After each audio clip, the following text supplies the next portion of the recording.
fucking thing. Let's go ahead and get things back underway. Let me make sure we're alive, and we should be. It's been a wild ride so far. It has been a wild ride so far, no doubt about it. It's going to probably continue to be wild. The defense was just a horrible situation. Just a horrible situation. But anyways, guys, welcome back to the LEILANI Simon trial. KD, what's going on, bro? The beautiful Kimberly is joining us. Hope you're doing well. This thing will be getting kicked back off in about 10 minutes, it says, 2 p.m. I know it said 1:30 earlier, but I forgot they do a 30-minute delay. So I guess just some crazy shit happens in the trial. I don't know. But anyway, it's good to be back here with you guys. What's going on, KD? Hope you enjoyed your lunch, if you had one. Kimberly, you missed earlier this morning, but I'll tell you what, Kimberly, it was wild. My opinion when it comes to LEILANI Simon is that she is now guilty. So anyway, that's what we're doing. We're watching the trial of LEILANI Simon. For you guys that do not remember, it is the woman that threw away her dead kid into the dumpster and it went to a landfill. I can't believe her attorney. Yeah, that shit was nuts. That was wild, man. That was wild. So as soon as this thing kicks back off, of course, we'll be here to cover it. Let me make sure there's nothing I'm missing here. There's not. Yeah, I can't believe her attorney either, man. I can't believe. So for the opening statements, I'm just going to say this.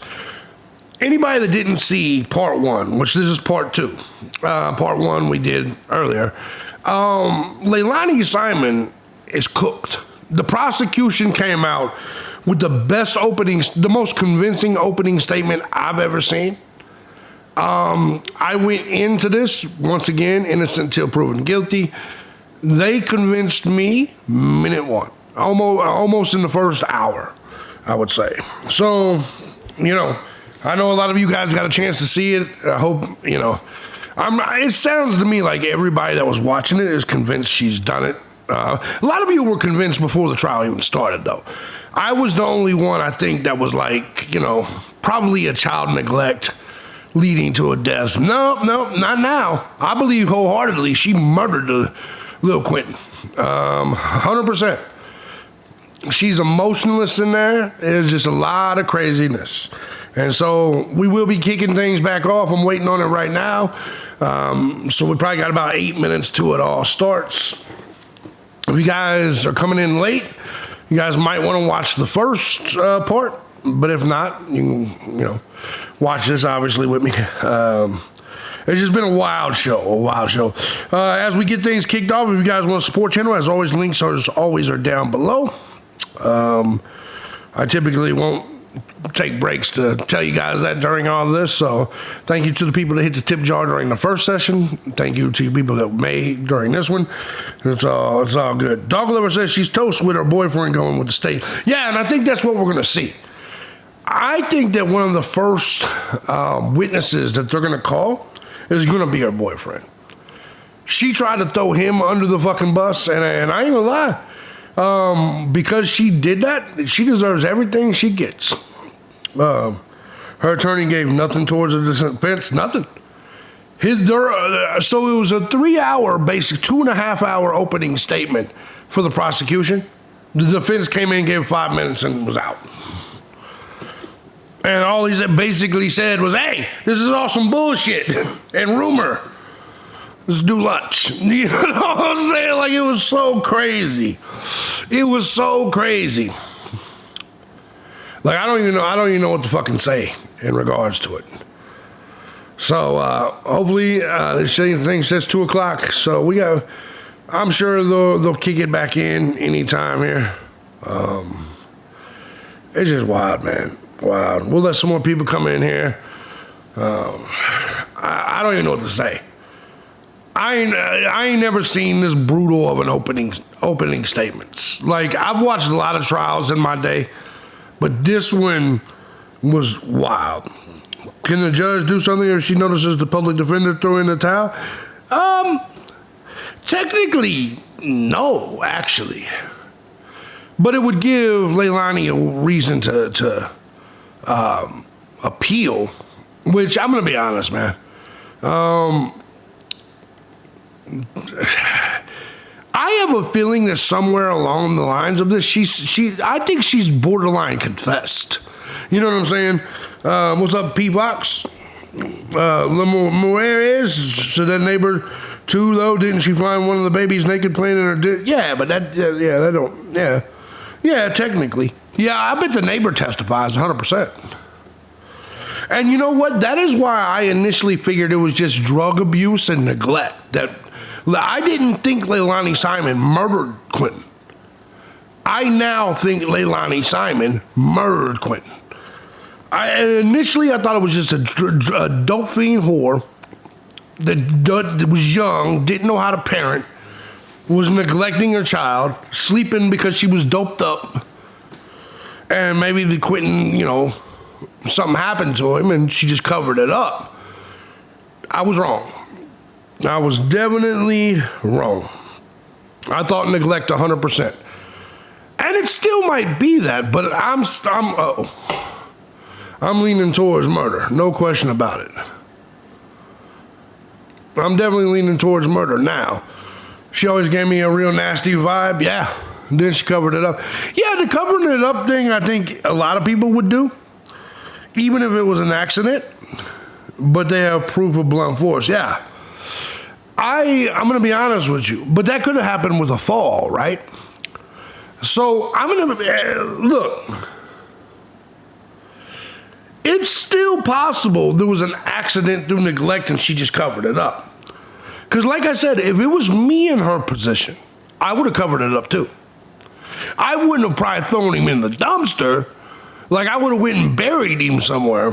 But like if I was drunk, because I don't do drugs, right?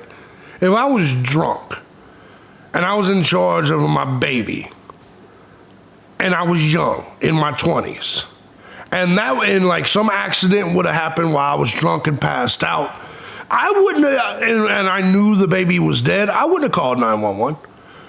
No, I wouldn't have called 911, because 911 isn't going to do anything. If the baby's dead and I fucked up, the only thing that can happen from that point forward is bad shit to me. So, Sharon had 4 lawyers, 10 won't send him for, yeah. Blunt force could be from a fall, yeah. Blunt force usually means beat with something. Yeah, but it can mean a fall. Like if you fall and crack your head on the cement or something, it'll say blunt force trauma. You see what I'm saying? It'll say blunt force trauma still. It technically could be from a fall, is what I'm saying. It's not. I highly doubt that's the case here.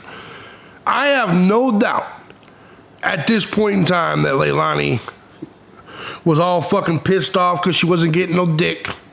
She was all hopped up on drugs. Quentin probably was crying or, annoying her, and she probably did something stupid. Like, probably threw something across the room and it smacked him in the head and killed him.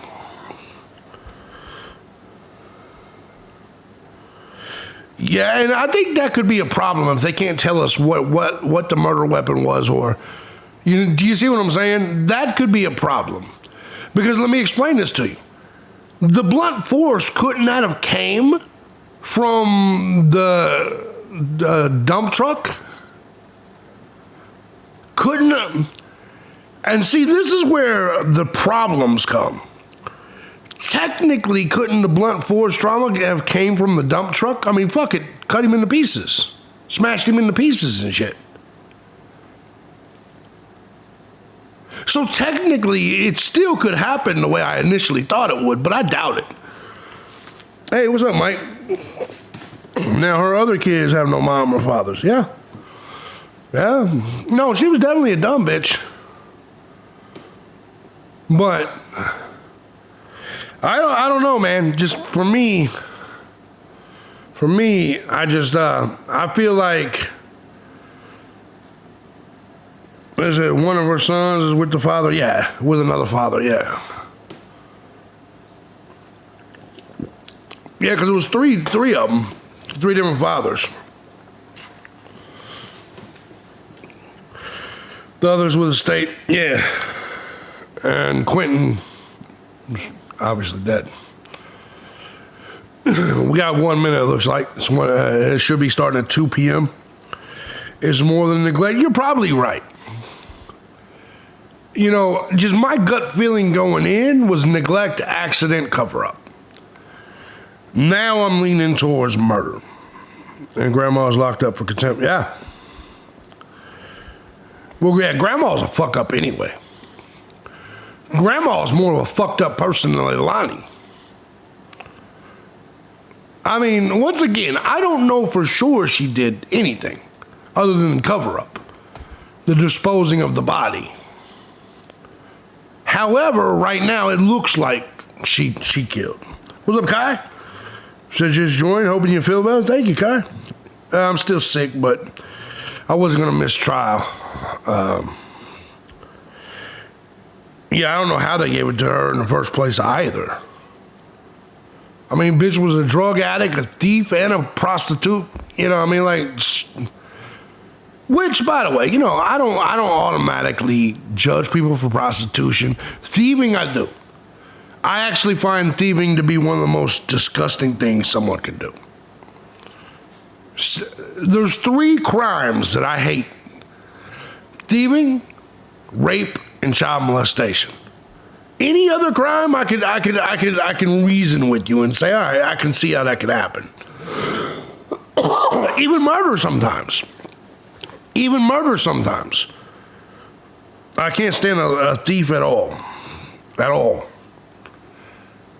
Especially as a man. If I see another man stealing shit, I'm like, bro, you know you can just go to work, right? You don't have to steal shit. I despise them too. All right, let's see if this... They're still not got this done yet. I'm sorry, guys. I am still sick. Let's go. I despise... Yeah, now, thieves ain't shit. Rap sheet is crazy. Yeah, thieves are something I just... under any circumstances. He said babies are bouncy. They can fall off a table and not die of bunk bed. So where did he fall from? The roof? That's a good point. It's a good point. Very much so. I mean, in reality, she had to have killed him. I mean, the likelihood, remember, I kind of like, you know, Occam's razor. The likelihood is she killed him. I mean, the probability here, the probable out reality is she killed him. And the prosecution was just very good. I mean, there's just no way around it. The prosecution laid out the case perfectly. Or at least laid out the scenario. He tied it all. She was mad, and he was her punching bag. That's probably true. All right, here we go. Here we go.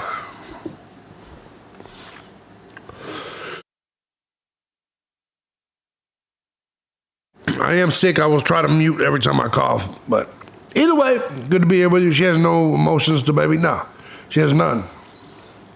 None. We'll see how this second part. Best opening statement. If I was on the jury, I don't need anything else. I agree. But, you know, I need the rest. I need to see.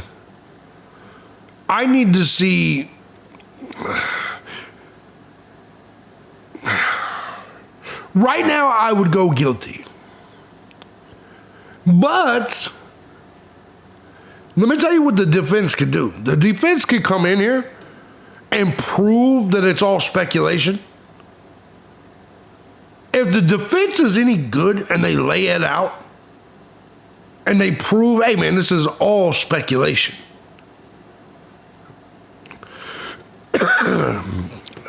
That could alter things a little bit.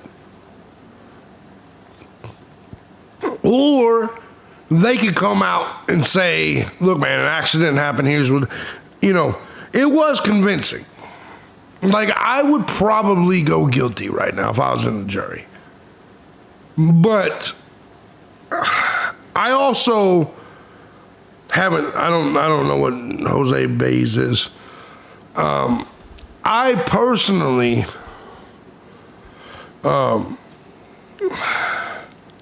she did hate Gwyneth's father. Statement need backed up with that. Yeah, no, and I think that's what I'm looking for. Is I need a little bit of evidence. They tied her I know for an absolute fact after that opening statement. I think Casey Anthony's innocent. So I just haven't had a discussion with you guys because I know all of you think she's guilty. So I'll leave that one alone. However, with this situation, here we go. I'm not a Casey Anthony hater at all. But I also don't necessarily, I also think Scott Peterson's innocent. I don't think she has a leg to stand on. She doesn't provide proof it was an accident. Yeah. Let me rephrase this. It's not that I necessarily think they're innocent. I just don't think, exactly, Upgrade. I just don't think that anything was proven to me. Like, you never proved me Scott Peterson killed Lacey. I never proved it to me at all. Okay, so we are back on the and I don't feel like 2202. What's up, Scott? 03364J6. If we could bring out Miss Simon. Bring out Miss Simon.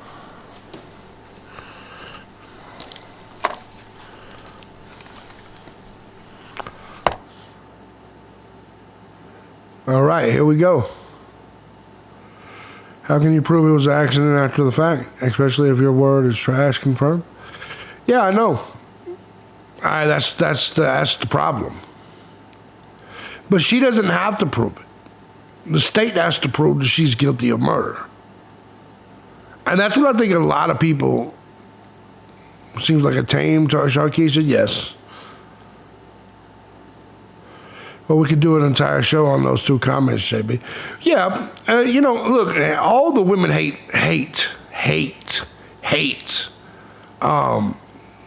What's her name? Casey Anthony. I don't know a single woman on the planet that believes Casey is innocent. Not a single one.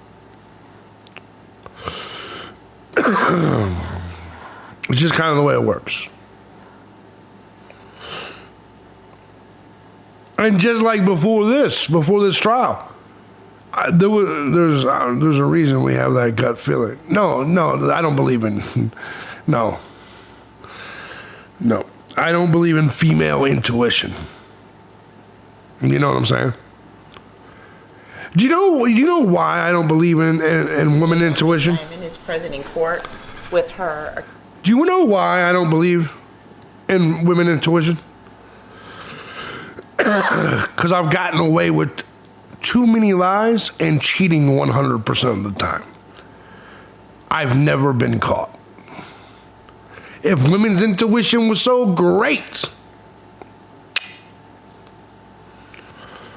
Attorneys, as to the media, some were operating on a delay, some were not operating on a delay. Just saying. I think we're all on the same 30-minute delay now, right?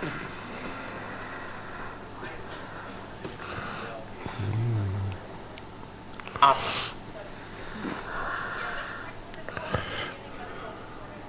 There are always some technical difficulties in the beginning. What would life be without technical difficulties?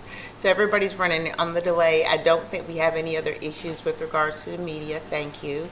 And I'm gonna leave that one alone. the jurors have returned from lunch and they are ready to go. And is the state ready? Yes, Your Honor. Is the defense ready? The defense is ready, Your Honor. Okay, let's bring the jurors in.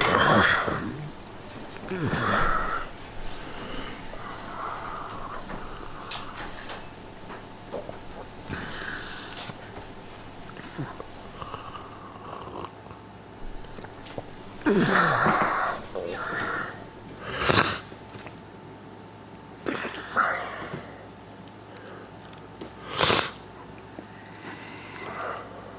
right.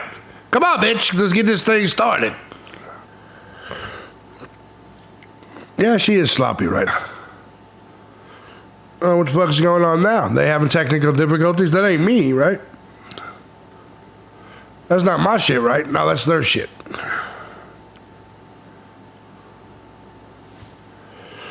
Let's see. They're having a little bit of problems. Or is this coming from my end? There we go. Make sure we're fine. Yeah, excellent connection. All right, cool. Make sure this is...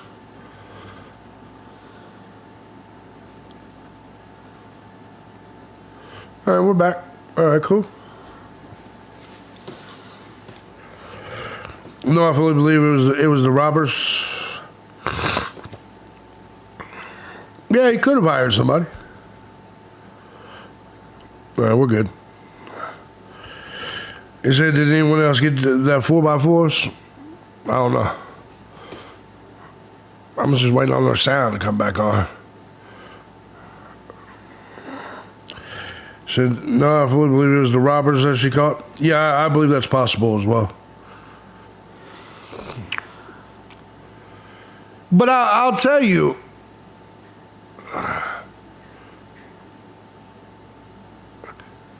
I'm just an innocent until proven guilty guy. I have my doubts about people, right? Like, there's people that I think did some shit, but no matter how much I believe someone might have did some shit, you still have to prove it. For instance, I think Richard Allen is guilty as fuck. He confessed to it. You still have to prove it. You still have to prove to me Richard Allen murdered those two girls. Should know 4 times. It replayed 4 times. It was weird. Okay. I don't think they still have their sound back on, so.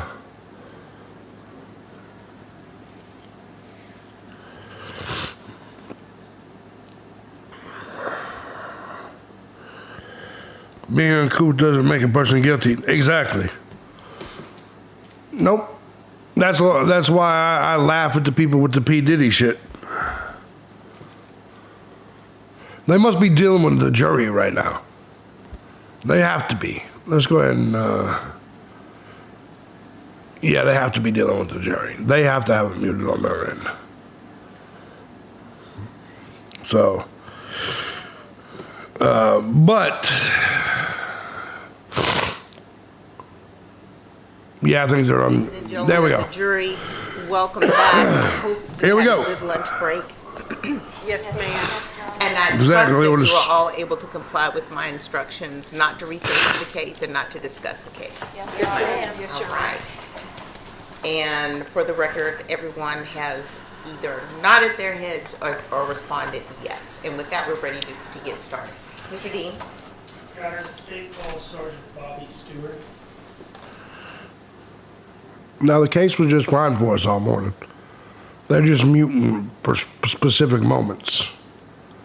Who are they calling Bobby Stewart? Who the fuck is that?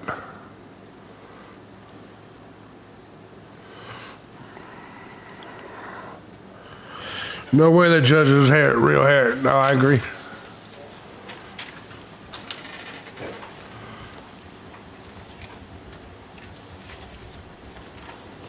This is one of the cops.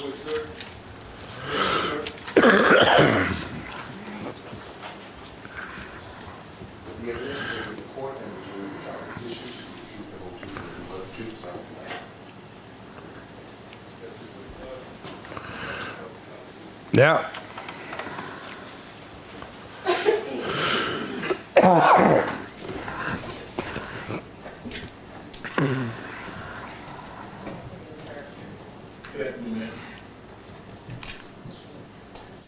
Good afternoon, sir. Could you please introduce yourself to the jury? Sergeant Bobby Stewart. And is Stewart S-T-E-W-A-R-T? That's correct, sir. Okay. And what do you do for a living, sir? I am a sergeant with the Chatham County Police Department. That's the uniform? Yes, sir. Okay. How long have you been a police officer? Probably about 34 and a half years. And how long have you been a sergeant with the police department specifically? Quite a while. Can't tell you exactly how many years, but it's been quite a while. Now, what is your current position? I'm a patrol sergeant, A-Watch. What is a watch? A-Watch is, we have different watches. We have A-Watch, C-Watch, D-Watch, and C-Watch. A, B, and C. And are these different shifts? Yes, sir. Different What, shifts. what are the hours for a watch? A-Watch, hours now today is 6 to 6. 6 a.m. to 6 p.m. Okay, so it's essentially the daytime. Yes, sir. And what is your position, the patrol sergeant for A-Watch, you said? Yes, sir. What are your responsibilities in that role? My responsibility is for during the day, the shift that we own. I'm responsible for doing the briefing. At the beginning of the shift, I assign officers to divisions in Chatham County. Okay. Now, I'd like to draw your attention to the morning of October 5th, 2022, okay? Yes, sir. Were you working that day? Yes, sir, I was. And what were you doing on that day? Patrolling Chatham County. Any particular precinct or area? I was in the West Chatham precinct of the Chatham Parkway. And were you the sergeant over all the patrol officers assigned to the West Chatham precinct? Yes, sir. And how many of them were there at that point? Patrol officers on the west side? It was, should be a total 7 or 8 that day. Now, at some point on that day, on the morning of October 5th, did you respond to a call for service originating from 535 Buckhalter Road? Yes, sir, I did. And what was the nature of the call that brought you out there? Missing child. Now, when you get called out to a particular location on a particular call, do you yourself hear the 911 call? You talking about on the radio? Yes. Do you hear the 911 call that was made, or are you just getting a call from a dispatcher? No, sir, I don't hear what was said when the person calls. The only thing I get is the dispatch, what the dispatch tells us. And the word from dispatch initially was it's a missing child call. Yes, sir. Okay. Now, did you go to 535 Buckhalter Road? Yes, sir. And how did you get there? It was in my marked patrol vehicle. I drove there. I think if I'm not mistaken, I went down Chatham Parkway. And what? I'm sorry. Go ahead. Chatham Parkway to Gorod Avenue to Buckhalter Road. And what type of residence is 535 Buckhalter Road? It's a 2-story, like a single-family dwelling. Okay. Do you see in front of you a document marked as State's Exhibit 1? Oh, Yes, sir, I did. here we Can you go. look through that and tell us what it is, please?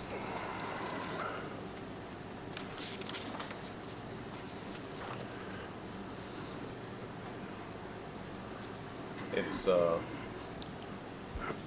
it would be to the east of Highway 17 on Buckhalter Road, which is off of Gorod Avenue. Well, I just mean, what is the document in the State's Exhibit 1? It's more than one page, is it not? Oh, yes, sir, it is. Okay. And what is it? Just look like maps off of Google. And do those maps accurately reflect the location of this residence in Chatham County? Yes, sir. Your Honor, I'd offer State's Exhibit 1 into evidence at this time. I think I've already seen it, Judge. Yes, Mr. Hilliard. Start getting to our exhibits now, baby. Loud enough so that Ms. Natalie can capture your words. I'm just gonna look through several of them. I think I've already seen them, Judge. I just wasn't ready for it. Yes, ma'am. No objection. I've already seen them. State's Exhibit 1. Yeah, them calling the mom would be interesting. Your Honor, may I now publish these on the screens? Yeah.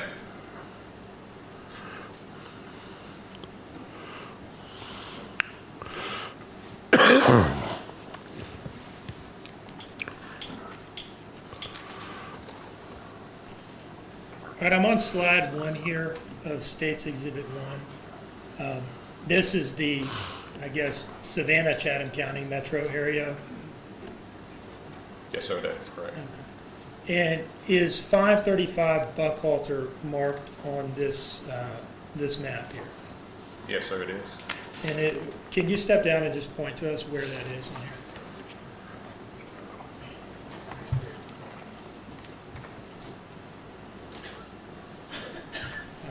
Okay. The red pin just to the left of Garrard Avenue? Correct. All right, thank you, sir. You can sit down.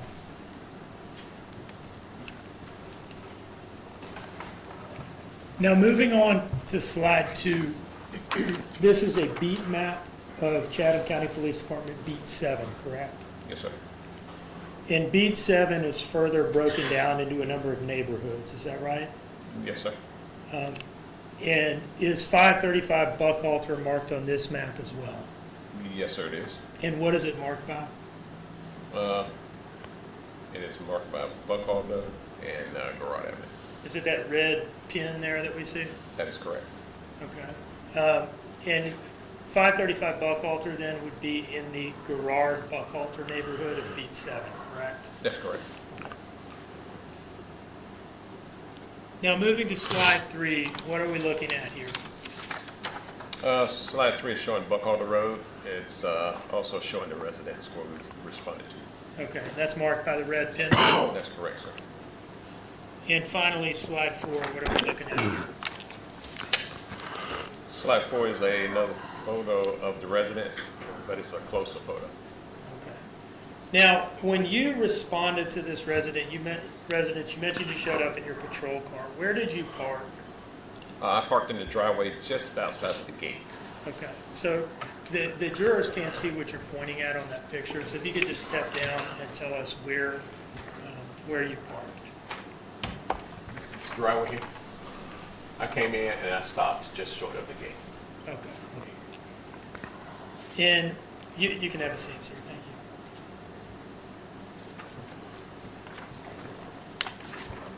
you. And when you arrived, were there any other officers with you?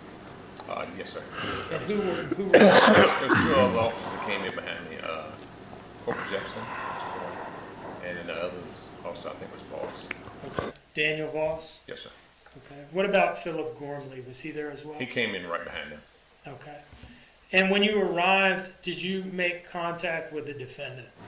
A few people, that's what I thought for Where a did while. you make contact with the defendant?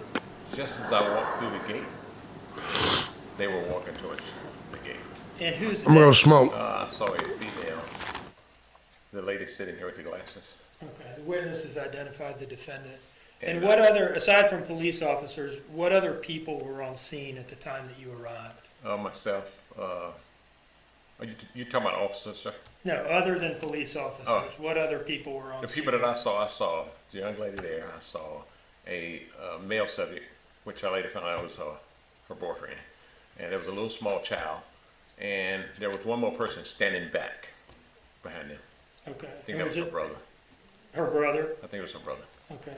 And was there also a person there who was identified to you as a babysitter Yes, sir. and her daughter? Yes, sir. She walked up behind me Okay. when I got there and walked around front. Okay. Anyone else there that you remember who was there on arrival? No. Okay. Now, how did your initial contact with the defendant play out in the driveway right inside the gate there? When I got there, she was walking towards me. She got to me and I asked her, "What's going on?" And what did she say? She told me that the child was missing. Did she say when she had become aware of that? Earlier that morning, if I'm not mistaken, I think she said around 6, I think, or something like that, earlier when she had got up. Okay. Wait, 6 was for when she got up or when the child might have gone missing? Do you remember? But I think she said when she woke up, she was looking for the child. Child wasn't there. Okay. And did she say anything to you about the door, the front door? Yes, sir. She said when she woke up, the door was open, the front door to the house, And the child was gone? and the child was gone. Okay. While you were there talking to her about this, did she cast suspicion on anybody who might have been responsible for the disappearance of her child? Yes, sir, she did. She said she think that her ex might have took the child. And if I'm not mistaken, I think she said that was the child's father, I think. Okay. So she said the child's father might have taken it. Yes, sir. Okay. Now, as the senior man on scene, you were the senior man initially, right? Yes, sir. Once you've gotten this initial story, what do you then shift gears into doing? Well, we shifted gears and I asked her what was the last place she saw him.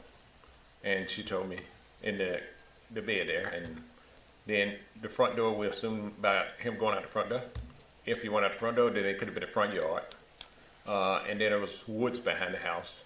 And there was the roadway of Buckholder Road, which passed in front of the house and went south. So you could south of the house and then north of the house.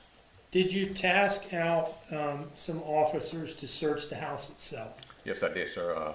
While I was talking to her, I asked her, did they search the house and look for him? She said yes. So I said, well, we're going to search it again. So I sent 2 officers in the house. Do you remember which 2? I think it was Gormley and I think Jefferson. Okay. And did they go do that? Yes, sir. And what was, you mentioned Daniel Voss was one of the initial officers there with you. What was his role? He was talking to the lady. Okay. Did you, at any point, did you call other officers out beyond the initial 4, you, Gormley, Jepson, and Voss? Yes, sir, I did. And what did you want additional officers there for? To aid in the search of the area. It was quite a big size area. And once they started arriving, I had officers check to the south of the residence, down to Veterans Parkway, and also had officers check to the north of the residence, up to Broad Avenue. Now, you had officers canvassing the area looking for the boy himself, right? Yes, sir. And what else did you have them go out and look for? I advised them to check the residence as they was checking the area, see if there was any cameras on the Okay, houses. like Ring doorbell cameras and Yes, sir. things like that? So you had people out doing that? Yes, sir. Well, she's probably writing And notes. did you also I mean, have them canvassing for witnesses, potential people who might have seen the child either on his own or with somebody else? Yes, we told them to knock on the doors and try to make contact with the people that lived there, see if they knew anything. So initial effort focuses on searching the house and searching the general area around the house, if I'm understanding you. Did you yourself personally search any particular area? I did. And can you tell us about that? While I was standing just inside the gate, the backyard area, there was a open shed to the right. It had an RV. We walked over in that area and did another offset. what's up, Chris Laird? We left. John? There was a shop directly. It Exactly, John. was locked up. We inquired about a key. They said there was the gentleman who had the key to it wasn't there. So we searched around it, looked at behind the stuff that was there. Nothing. So you weren't able to get into the RV initially because of lack of a key. Right. Did the officers that showed up to help with the search efforts, where did they come from? There was other officers that was assigned to my team that day. It reminds me of Carl Winslow. Same beat 7 or different beats? No, sir. They was from beat 8 and beat 9. Okay. Those are other patrol areas in the area? Yes, sir. Okay, so you have other officers kind of flooding in from other places to help. Yes, sir. When you have a missing child, you call everybody over. Now, at any point during your response, were you involved in making any follow-up on this claim by the defendant that perhaps the boy's father was responsible? Yes, I did. And can you tell us about that, please? While I was on myself and also Night court vibes, yeah. I asked the lady if she knew where he lived. You asked what lady? The lady here with the black glasses. Okay. You asked the defendant whether she knew where whom lived? The ex. Okay. The boy's father? Yes, sir. And what did she tell you? She told me a county. I wrote it all down. She told me where he lived at. She gave me the county that he lived in. So what I did is I contacted that police department that's in that county. And what did you ask them to do? I advised them who I was looking for, gave them the name that I was looking for, and asked them did they know of him. And while I was talking to her, she told me she didn't know him, Why but not? she gave me some reference points. What do you mean by that? Like, she told me that she reference point, there was a store, she told me the name of the store, and it was, I think she said it was a little campground or something. She told me the name of it, and it was a large sign there. He's there in So I his gave that official information to the police officer capacity, in though. the county. He told me, I think I know what it is. All right, so you said she gave you some reference. Not points yet, of businesses near That's where Good his point. father lived, He probably is on kind of duty. walk you on to the general area? That's correct. Okay, and was there any result from that while you were out there? The It's probably official police capacity right now, or whatever. I'm sorry, Sergeant, I'm going to instruct you not to tell the court anything that someone else said. Yes, ma'am. Was calling that information out to the county in question, was that the end of your personal involvement in the follow-up on the suggestion that his father? I'm not. That's crazy. I'm great. I've never seen that. At any point, did any of your superiors show up? Yes, sir. And who was Probably the first- dog lover. Lieutenant Foster. And where is he in relation to you in the chain of command, the rank structure? He is my lieutenant for that watch. Okay. About how long did he get there after you arrived? It was pretty quick, because once I got the initial information about what was going on, the standard is to you contact your lieutenant and advise him what you have. Okay. And did he come out and become the senior man on scene after a little while? Yes, sir. Okay. Did anybody else from the Chatham County Police Department command staff show up? Yes, sir. There was, the detectives showed up, there was the assistant chief showed up, there was the detective, lieutenant captains, they all showed up. Okay. Do you remember who was first on scene for the detectives? I think it was Detective Lemons, I think. That was the first person I made contact with. Okay. There was other detectives there. Did Detective Wilkins come out? Yes, And what about Detective Noble? yes, he was there. At any point, was there a response by a canine traffic team? Yes, sir. Can you tell us about that? Where were they from? They was requested, there was a county to the south of Chatham County, and then they came in, they called them in.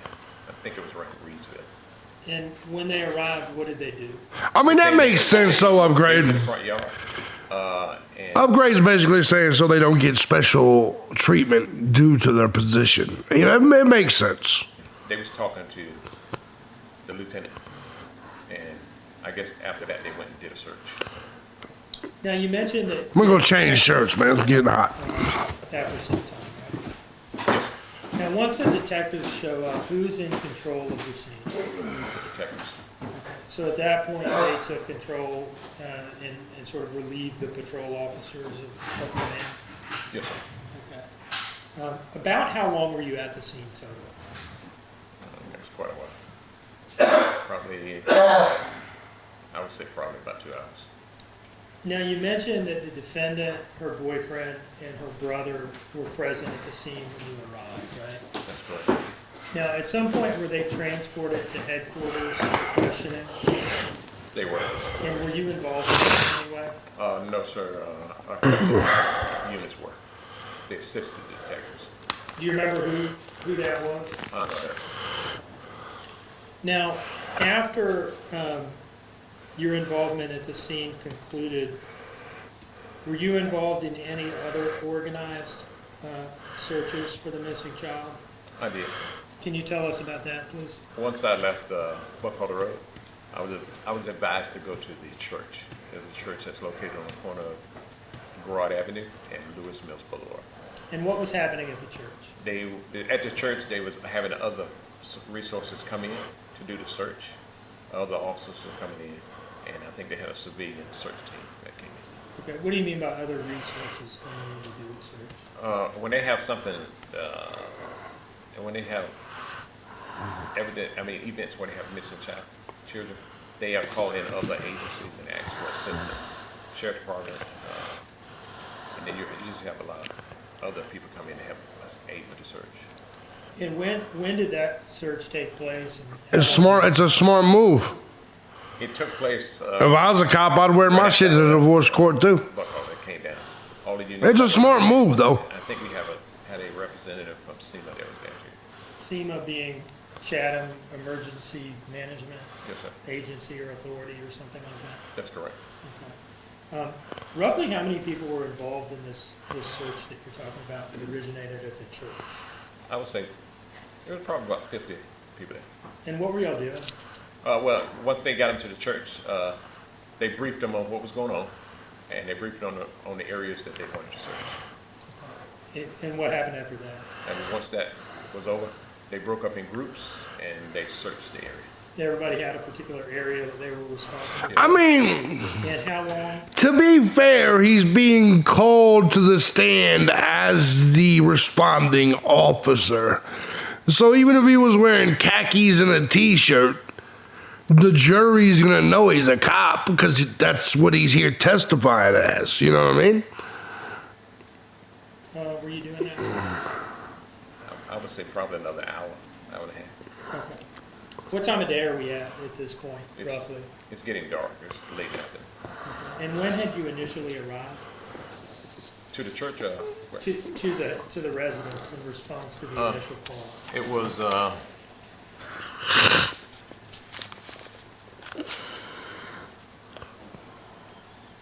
what, just a minute.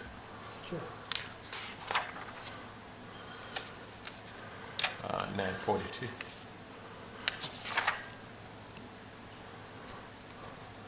Now, were you wearing a body-worn camera that day? Yes, sir. Where was it located on your body? Right in my chest. There. And is that thing always running, or do you have to turn it on? Yes, sir, it's on. I don't hate 'em at all. Call, it has to be on before we get out of there. Okay. I don't trust how do you them, turn it but I on don't hate them. before you get out of the vehicle? There's a round button in the center. You tap it twice and it activates it. And did you do that upon arrival in this case? Yes, I did. And were your interactions I hear you there, with the Chris Lynn. defendant that you've described captured on body-worn camera? Yes, sir. And were the arrivals of some of these other officers captured on your body-worn camera as well? Yes, sir. Do you see in front of you an envelope marked as States Exhibit 2? Yes, sir. Do you recognize that? Yes, sir. How do you recognize it? I wrote my name and everything. Oh, I know they're not my friends. And that's an Doesn't mean I have to hate 'em. envelope. Yes, sir, it's sealed. What's inside of it?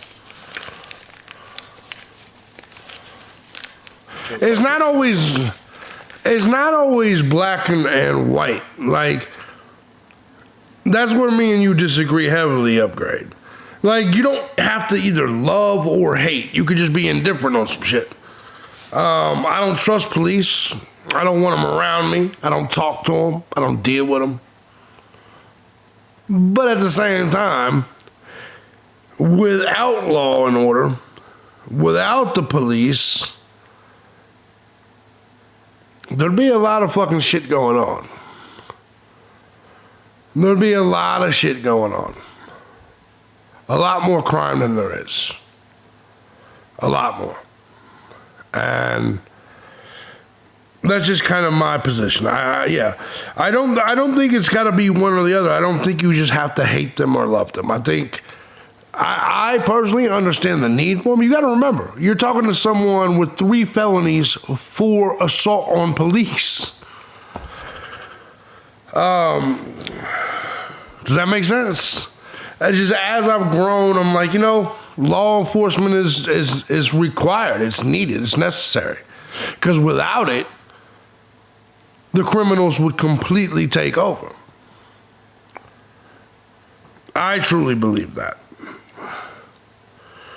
What law and order do 3-letter agencies contain? None. I didn't know we were talking about 3-letter agencies. I thought we were talking about cops. I haven't mentioned 3-letter agencies at all. I'm just saying in terms of the police, I don't think it has to be you love them or hate them. It could be, you can love them or you can hate them. Just me personally, I'm not fond of them, but I understand the need for them. Memory stick. Is it a flash drive containing your body-worn camera footage from that day? That's what it feels like. Okay, and you've reviewed that, right? Yes, sir, I did. Okay. And does it fairly and accurately depict your response to 535 Buckhalter in response to this missing child call? Yes, sir. Your Honor, I'd offer this into evidence. The state's I think some lie, and I do think some think they're above the law. And I would like to just publish, What's going on, Chad? Hope you're doing good.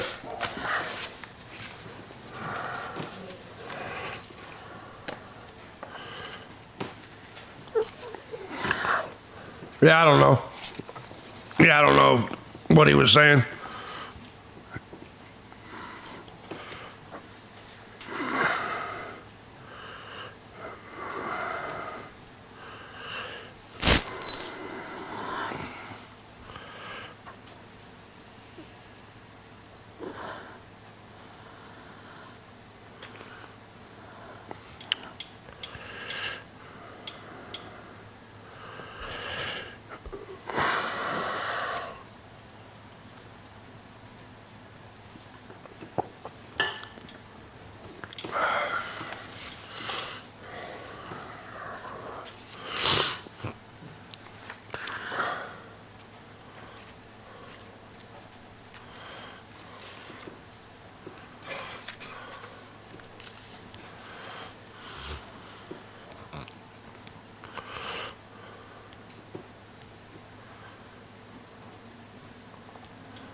Your Honor, unfortunately, I need to take a moment to see what's going on with that.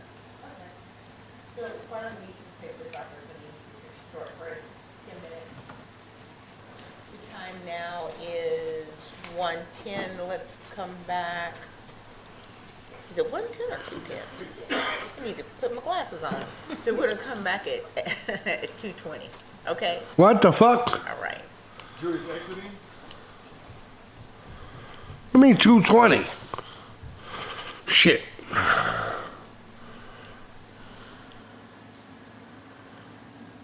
Son of a bitch, man.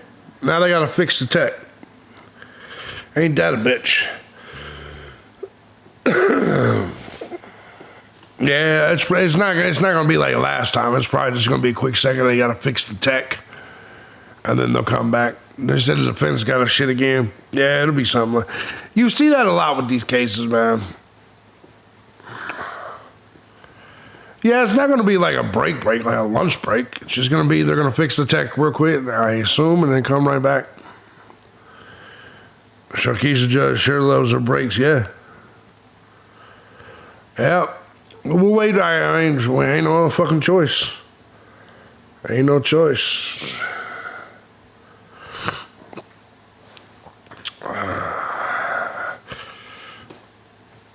I knew there wouldn't be a big crowd for this one because everybody's just so wrapped up on the Koberger dick. Like any of these major cases, a lot of these cases are too far gone. And a lot of them don't watch them. But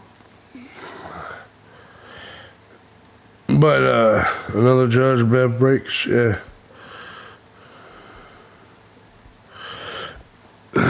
But in general, yeah, no, it's Koberger trial will be good. I don't think I'm gonna do that. I don't know if I'm gonna do that one though, because just everybody will be doing it, and it's like these trials are cool. I would have been watching it anyway, but they take up a lot of time throughout the day. So I hope I sent that to the right account. Oh, it depends on what you did. Let me see here. Oh yeah, Contessa, thank you so much. Contessa sent 10 to the Cash App. Yeah, the grocery list account. Yeah, that's exactly what it is. Thank you, Contessa. Only thing reported on BK is Maddie's dad's GoFundMe. Yeah, it's because everybody's stuck on the same shit. Thank you so much, Contessa. Appreciate you very much. Yeah, you hit the right one. Grocery list is my secret account. Jimmy, you're taking on Tube Guy. Did they screw him over? What Tube Guy? Oh, the inner tube. Are you talking about the dude that the stabbing? I don't know why the BK case is so special. It's the way this shit works, right? Thank you, Contessa. Look, man, it's the way that this entire, like, community is. It's just like with anything else. Certain stories catch fire, certain don't. I already know the Diddy one's gonna be a big one for everybody here, but like that's why you guys see most of the crime stories that I report on. I do it on my regular stream channel because here on this channel there's just certain popular ones that people stay on, and typically they don't like new cases. They like to see the same story talked about and theories on over and over and over and over and over again. Like I told him, man, when it comes to the Idaho 4, I've already got 220 videos on it. There's no reason to do more unless there's news for it, right? You know, he said the grocery list for me, yeah. No, don't care about Diddy in Hollywood. Yeah. I won't cover that because I already know my opinion is going to piss everybody off. It already has, you know. I don't do the Me Too movement shit. I think the BK one will be good. I really wish this Delphi one was being, the Richard Allen one was being done. That would be good. So I wish that was the case, but it is what it is. This is the first trial that I've done on this channel where I'm going to be doing the trial. You know what I mean? And it's because I followed the LEILANI Simon case. I covered it from the beginning. Delphi was one. Idaho 4 was one. There's some of these cases that other people are going to be doing and I'm not going to be doing. What about the sheriff that shot the judge? The thing about that is the case was solved, right? That's the thing is the stories that come over here, they want it to be long drawn out in a million videos about it. So when you're looking at the sheriff that shot the judge, he was arrested right then, and the case was he admitted he did it. So there's no theories you can give now. You know what I mean? The way this community is, they want the theory. They want to hear the theory about the tunnel underneath the house. You know what I mean? So like, Sarah Boone will be good. Who was Sarah Boone? Is that the bitch that put the dude in the suitcase? Judge had the sheriff's daughter on his phone. Yeah, I think that's plain and simple. You got my daughter on your phone. That could happen to you as well. You know, it's just the way life works. That's a pretty clear-cut situation. Still waiting on them to come back. You'll hear it when they come back. So, well, hey, Jenks, man, how you been, brother? How you been? Hope you're doing good. Cold case. You know, that's something I've been thinking about doing on this channel. Because I've been trying to think. Now, don't get me wrong. The Idaho 4, we're going to do that trial probably. And then this trial. I've been thinking about doing like some older cases. Because let's just call it what it is, man. The way the true crime thing works is there's really not enough cases. Well, there is, but everybody bounces to the most popular ones, right? So, like, you know, smiley face killers, yeah. Like me, I gotta sit here and hope some people die. And it's a weird way to run a channel. You gotta wish for some shit to happen. Or make video after video making shit up. DB Cooper would be good. That's exactly right. Smiley face killers would be good. Yeah, the suitcase one is crazy, but I think it's cut and dry, right? Like the bitch put him in the, you know, zipped him up in the fucking, now how he got there is crazy. I don't know how the fuck that happened. He must have got in there himself, and then she must have talked him into getting in there or some shit. Arthur Lee Allen, yeah. But like, when it comes to the suitcase thing, I'm just like, damn. This bitch convinced him or something to get in there, and then just didn't let him out. So like, that case that was a difficult one. But cases like that they were playing hide and seek, that's not even possible. Because you gotta remember, she's the one that zipped him in there. Well, I don't know where the Zodiac is real good. And I think we should do that. I think we should do, a new story and then go back to like an old story, like, especially one like the Zodiac. I think it would be really interesting to talk and do theories about who the Zodiac was. Now, I know that's an older case, but I don't give a fuck. I don't give a fuck. It's a lot more interesting than making another fucking Kohlberger theory or talking about Steve Gonsalves over and over again. I don't think... I agree, Dropkick. I don't think that, here we go.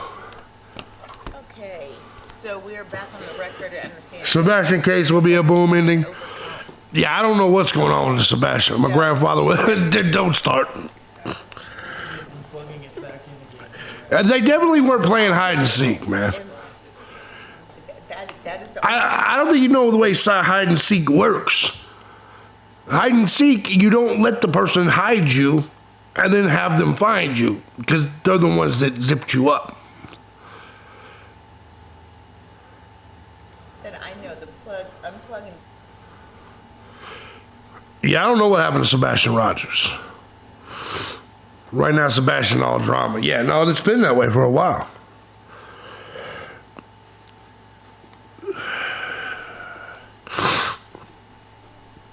I just heard that was one of... Yeah, that's what she's claiming. They were playing hide and seek.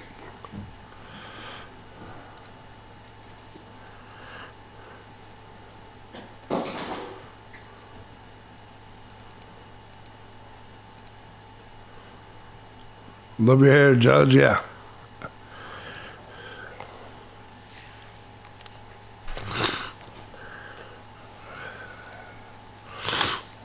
How you been, Jenks, man? I ain't seen you in a while. I know I've been sick and ain't been here in a week, but...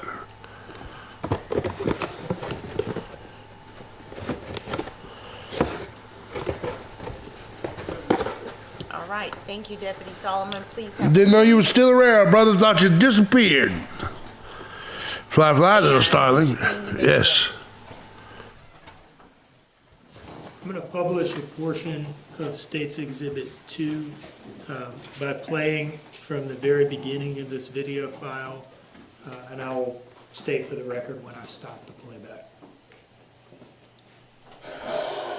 Okay. That's right. I forgot about the brother thing, man. Hope you're all right, brother. I woke up about 7 o'clock. The husband was worried about 6, so between a 3-hour period, somehow the front door is unlocked and my son is not in his playpen.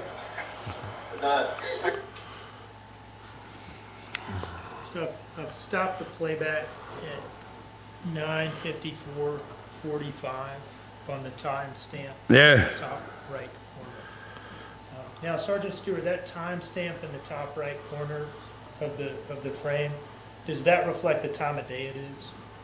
Yes, sir. And I asked you earlier about what time you responded, what time you got there. And I think you were testifying from memory at that point. But what does this video file reflect here in the top right corner of when you arrived and made contact with the defendant? 9:54 a.m. 9:54. Now, do you see in front of you? Oh, shit, the Jenks. document marked as State's Exhibit? Shit. Yes, sir. And what is that? It's a photograph of what you see when you first walk past the gate. Just one or a whole stack? There's a stack. Now, are those That's still rough. frames drawn from your body-worn camera footage from that day? Yes, sir. And do they fairly and accurately depict the events that they're concerned with? Yes, sir. Your Honor, I'd offer this in the State's Exhibit 3. I feel you, brother. Sorry to hear that, man. Yes. That's gotta suck, man.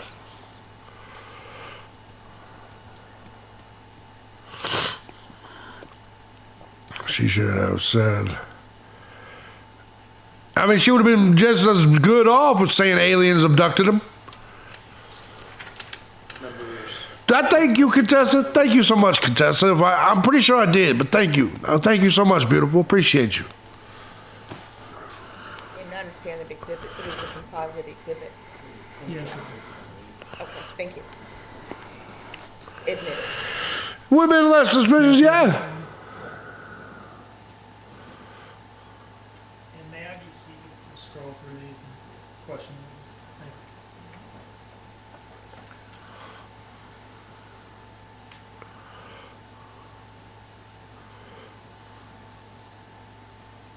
you. Now, Sergeant Stewart, mainly these images depict different people and when they arrived, correct? Yes, sir. So let's just go through these in order. This first slide has 9:54 and 28 seconds in the top right corner. And we can see the defendant walking down the driveway towards you, correct? Yes, sir. So this is your initial arrival. Yes, sir. This next slide is shortly thereafter when she begins talking to you, correct? Was that the Wigger boyfriend? This next slide, slide 3, who is the gentleman on the far left? Thank you, dog lover. And you can look up on the screen. Might be easier. You said it far left? Far left of this image. That's Corporal Jepson, Okay. the officer. Moving on to the next slide. Who is that immediately to the right of Jepson? We see there with his hands on his body. She's. Okay, so that would No, be I didn't see it, Jenks. And then to the right of Gormley, who is that with the notepad in his hand talking to the defendant? Officer Voss. Officer Voss. Sarah So these Boone. pictures that we've looked at, these all depict the people who were there initially, correct? Yes, sir.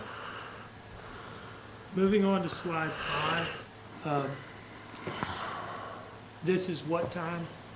God, that's a fat bitch. 58, 33. That's a big This is bitch. Just a few minutes of your arrival. Yes, sir.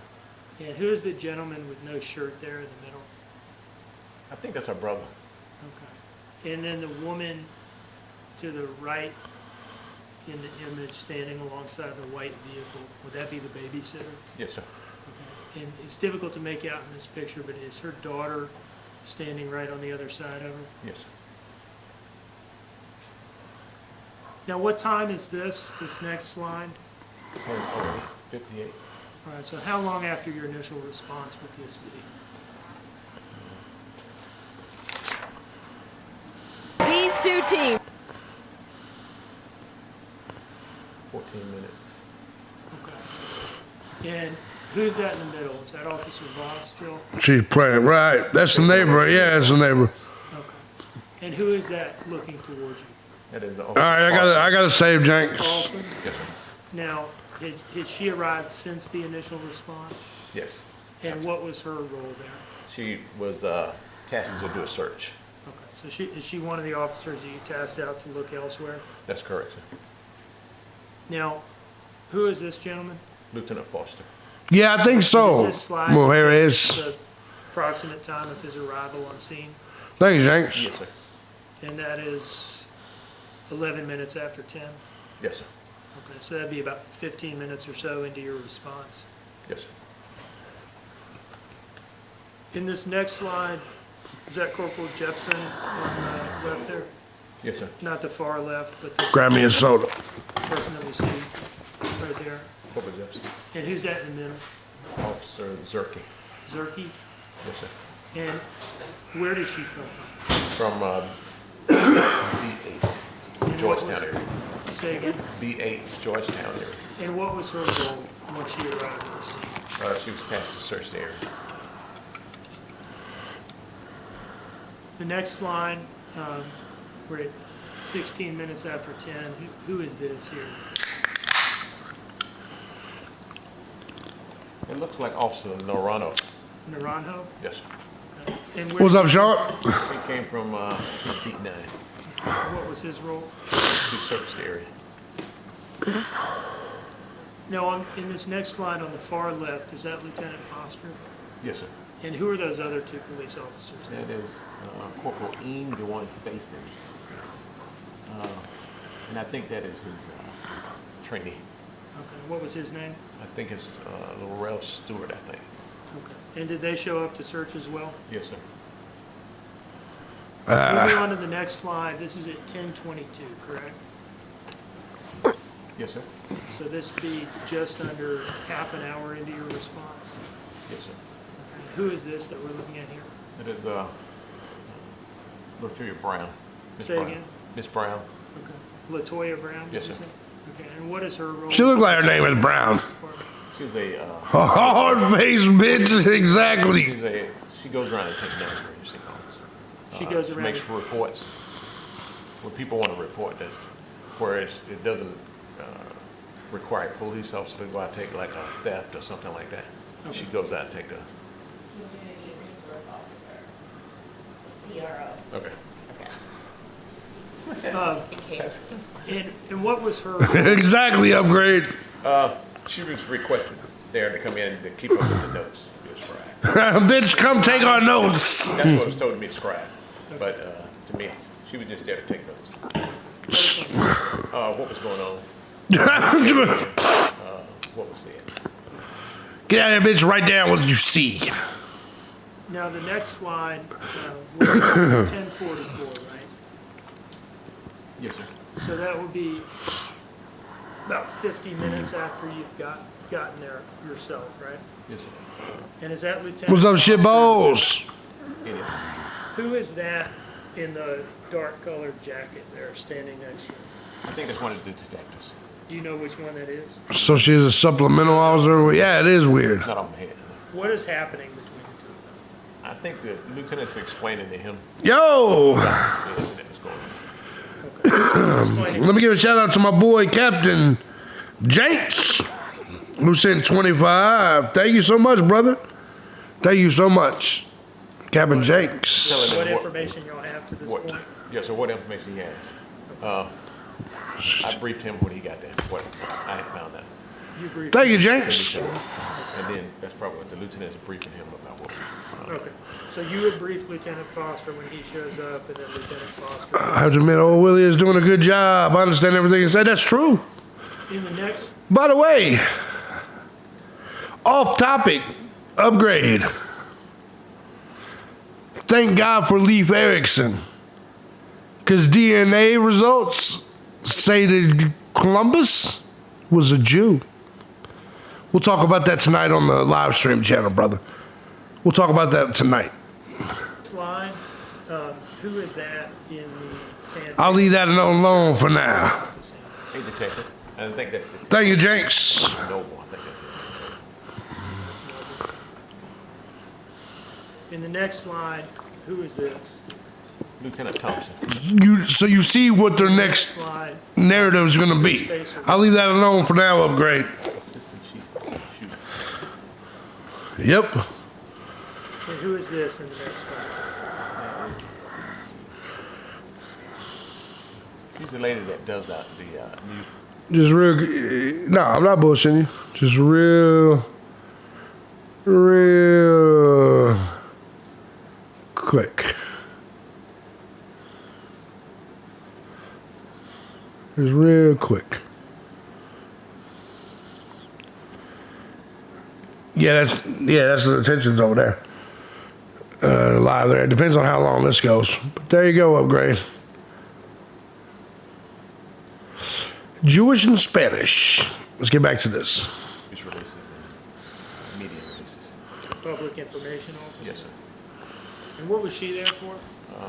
To cover the event. It was a missing child. Were there news media present at this time? Not that I know of. I hadn't seen any. Did they ever show up to this scene that day? They did. That's why she was there to deal with them? She would be the one dealing with the media. Yes, sir. Now, in this next slide, the time is 11:51, correct?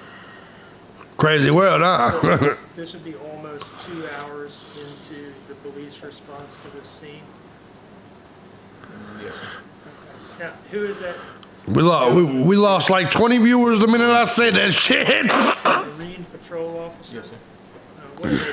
We lost like 20 motherfuckers the minute I said that. Is he with the Chatham County Police Department or some other agency? Yes, sir. He's with the police department. Okay, Chatham County PD, Yes, sir. specifically. Yes, sir. And why was he there? He came out, and like I said earlier, when we have a missing child, all resources in the department, if they can spare them, they send them. In the next slide, who are we seeing here with the sport coat? Yeah, who's this dark motherfucker? I can't even. I mean, Lieutenant Cheney, It's all good upgrade. And what unit was he with at the time? the detectives. So there's a lieutenant with the detectives. Yes, sir.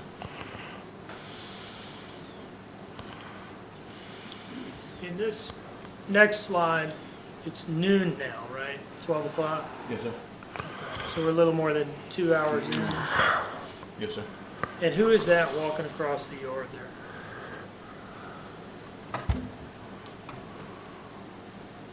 That looks like Sergeant Coleman. And what unit is Sergeant Coleman with? What the fuck are they doing here? So by this time, forensics is on the scene. Yes, sir. In the Yeah. next slide, 12:05, who is this that they're interacting with? Assistant Chief.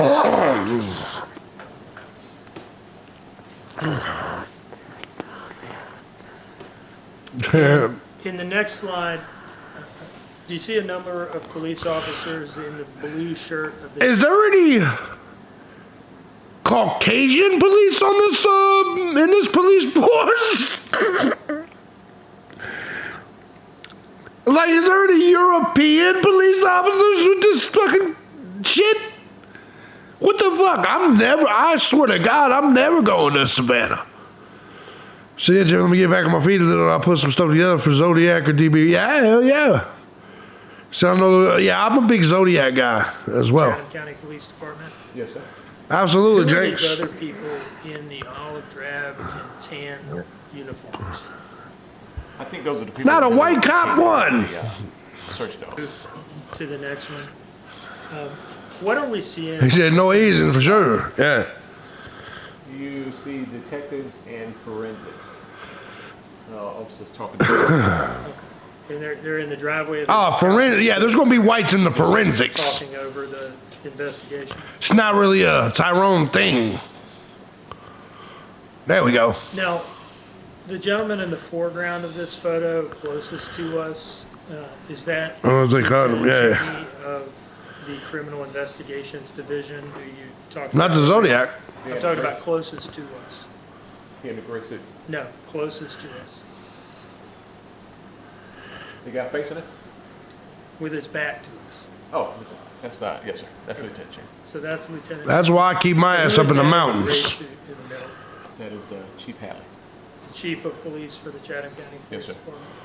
Department. That's why he's. Who's that in Yeah. the green shirt? That is Captain Wright with the detectives here. Now, is it normal for multiple lieutenants, captain, in two assistant chiefs and the chief of police? Yeah, fuck that, Mujeres.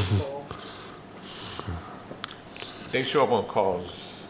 How would you say? I see upgrade. High-profile calls like murders, stuff like that. Missing children and stuff like that. When we did a lot of searching and calling in a lot. Of Idaho's a good place. So they come when it's important. Yes. Now, this next slide, Oh, they're in the what time house. are we at 12:31. now? And who is that we see in this slide? I think it's Detective Lemons. All right. And what is happening? Hey, Raquel. Hope you're doing well, beautiful. This is the front door of the house. The door that they said it was open. And what's going on? I'm explaining to her from where I am what they told me and that showing her the area, the room. She's taking a look in the room. I like Russians. And then finally, in the last slide here, what time are we at here? 12:43. All right, so this would be almost 3 hours after your original arrival. Yes, sir. You got there at 9:54, 12:43. Thank you, Raquel. Almost 3 hours. Yes, sir. And what are we seeing here? What is happening here? There's a lot of bullshit.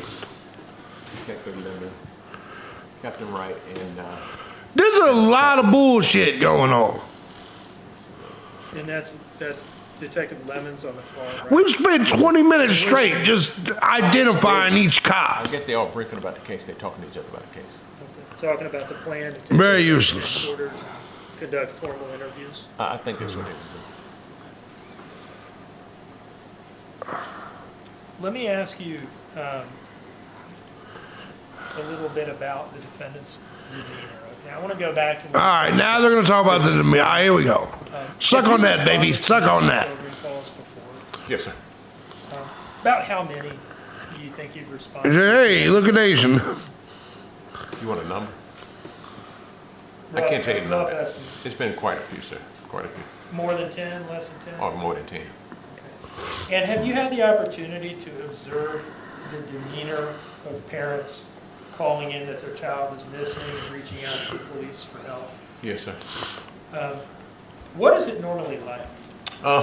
Most of the time when we get to a residence where a child is missing, mother's upset. She's I know, Katie. hysterical. She's crying. It's just part of the She's process. telling us, what are you standing here for? Talking to me? You should be out looking for my child. You're wasting time. And just, they're so hysterical, a lot of times you can't talk to them. Was the defendant like that in this case? No, sir. Did Damn. you view her demeanor as consistent with that of other parents that you've spoken to in missing children cases? No, sir, I didn't.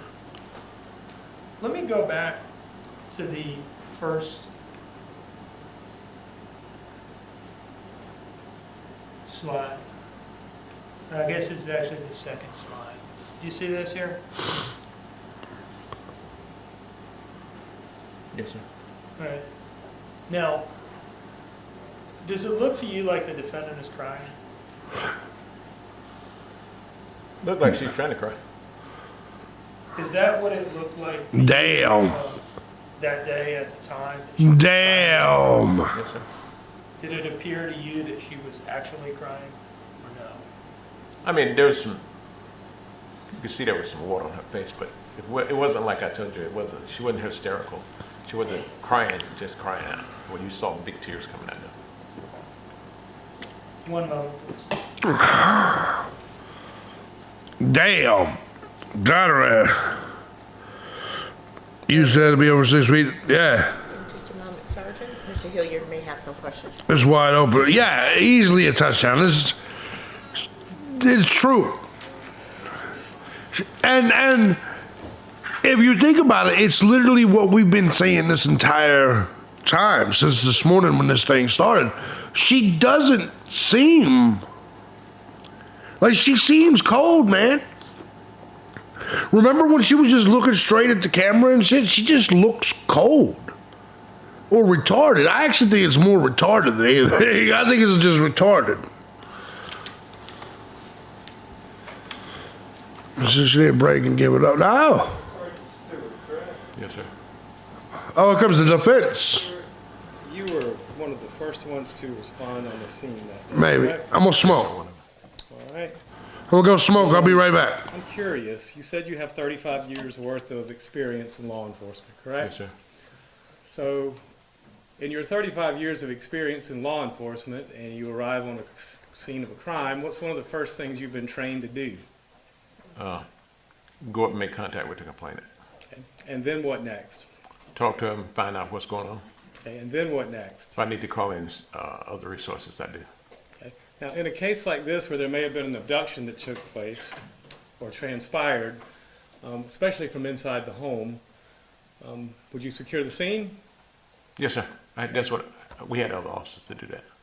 Well, we'll get back to that in a minute. So you had officers do that. Which officers were doing that exactly? Let me see who I had out there. I had quite a few officers out there that day, sir. I know I had Jefferson was there after they had searched the house. He came down. And Gormley, he came down. Okay. And for you talking about securing the scene, the house? Yeah. So Yes, sir. isn't it normal routine that you secure the scene where there may be some forensic evidence for you to seize or look at? That's correct. Okay. And wouldn't securing that scene mean you prevent people from going in or out? That's correct. Okay. Wouldn't it also mean that when you send techs in to go ahead and secure or look or search or do something like that, they would actually be wearing gloves or have some sort of bodysuit on so they would not contaminate the scene? Yes, sir. You talking about the officers that went in and searched Talking the house? about all of the officers that were out there. It seemed like you had an ungodly amount of people out there that day. That's correct. Okay. You have still have State's Exhibit in front of you? Which one? State's Exhibit 3?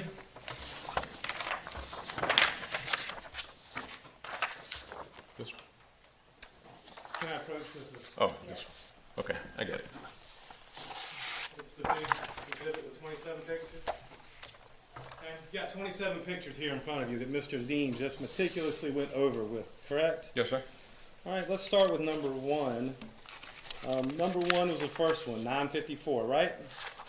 This was literally as you drove up on the scene, wasn't Yes, it? sir. Okay. Was your body camera operating at that point in time? It was. Okay. And this is a still of that, correct? That's correct. Okay. Now, wouldn't the best evidence of that interaction, rather than your conclusion, be the actual video of that? I don't understand what you're saying. Okay. So you arrive on the scene at 9:54 that morning, right? Yes, sir. Okay. You have an interaction. This is what we're looking at in this particular photograph, right? Correct. Okay. Now, rather than your conclusion being what they put in front of this jury, wouldn't the actual video from that body-worn camera be a better indicator of what actually transpired? Of what I saw? Right. But that's not what Mr. Dean offered, was it? He offered your conclusion, correct? He asked me what I thought. Right. So let's go to the next one. Picture number 2. Same thing. Rather than the actual evidence, he offered your conclusion, correct? Objection, argumentative, Your Honor. Sustain. Let's talk about number 2. That's actually part of the video as well, is it not, Sergeant? Yes, sir. Okay. Did Mr. Dean offer your actual video of that interaction? No, he didn't, did he? Objection, I would ask that the witness be allowed to testify. Well, he has to actually testify, Judge. I asked a question and it hung out there. He looked confused, so I'll withdraw it and rephrase it. Okay, thank you. Sergeant Stewart, these are stills lifted from your body-worn camera from that day, correct? Yes, sir. Okay. You've reviewed the body-worn camera, right? Yes, sir. It's good video footage, right? That's correct. That's the best evidence of what actually transpired that day, was it not? Yes, sir. Objection, argumentative. I don't think it's argumentative. And you do have him on cross-examination. However, I think the point is you are asking the sergeant questions about technically best evidence. I'll rephrase it, Judge. Okay, so now the defense is heating some shit up. Correct, Sergeant? That's correct. Mr. Dean asked you to state your conclusion about that, correct? All right, now we're on to some shit. Yeah, think about this. He said, right. Oh, Look at picture 4. These 3 particular officers, were these officers there to search? Yes, sir. They were. Did they search? They searched the house. all right. Went in the house? And I'm just curious, was that before or after this picture? After. Did they don any particular gloves or clothing or anything to protect the scene, or just go in and search? Couldn't tell you, sir, because I was standing here. I was not around the back door if they went in the house. Well, but you know what you saw. Did you see them do that? Look at this motherfucker. They went out of my Yo. Okay, well, let's parse this out a little bit then. Did you see them go to back of their car and pull out some gloves? Most officers carry gloves on them. That's what I'm saying. Did you see them carrying gloves? I can't tell you what was in their pocket. Well, did you see them put on any gloves? I did not. Did you see them come out and pull any gloves off? I did not. So, you didn't see him grab any, didn't see him put any on, didn't see him pull any off, but you can't state conclusively that they didn't put any on. I cannot tell you that. Let's look at number 5. These particular 2 officers here, did you see them do that? Agree, Chris Lynn. you're going through each exhibit from state's exhibit. I'm confused as fuck too, Contessa. Like, I don't know what the fuck's going on now. Judge, I assume because they've already been appointed, the jury's gonna have They're these. gonna They came back. So let me get this straight. The opening statement was just some you just came early. Now you're being overly aggressive. I don't even know what the overly aggressiveness. I mean, it's gonna work though because I'm entertained.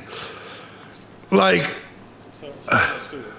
These particular two officers, which two officers are these again? I don't even know what to say right now. Same question again. Did you watch them search? Stood there talking. How about the other officer? Corporal Jackson, no, sir, I did not send searches at the house. So neither one of them went He was the inside. other one right next to him. Corporal Jackson, He has two public defenders. And let's go to picture 7. This is, I think it's one of the lieutenants, if I'm not mistaken. Lieutenant Foster. What's up, James? Did he help in the search? no, sir. He stayed outside the whole time. Yes, sir, it's for that. How about picture 8? These two officers. I think one of them Jepson. I don't know. Corporal Jackson, Yeah, it's crazy, Contessa. Did Zerke help on the search? outside of the house. She searched outside. Yes, sir. Right. And let's go with picture number 9. That officer, which officer was that? Officer No Runner, And same question for him. Did he help in the search? he was outside. Outside? When you say outside, we're talking about out in the pool area, the RV, all of that area, correct? Outside of the house. Not inside the house. No, sir. I never saw him inside the house. Never told him anything. Now, and I'm curious, is you said it's Miss Brown. She's a CRO, correct? Yes, sir. She arrived at 10:22, which is about 30 minutes after you arrived, if I'm not mistaken, correct?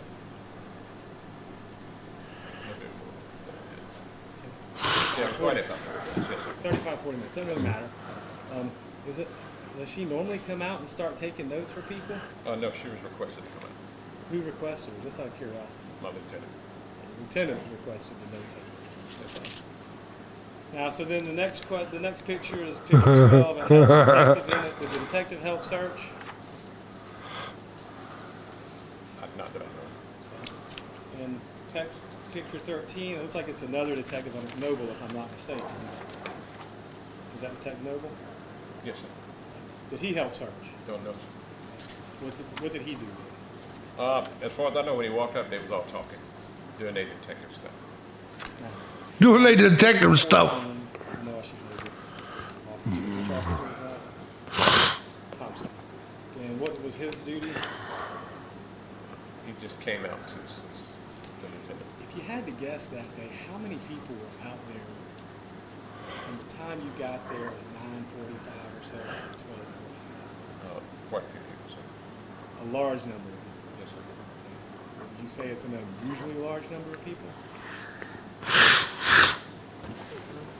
No? Yeah. You said you've been doing this for 35 years.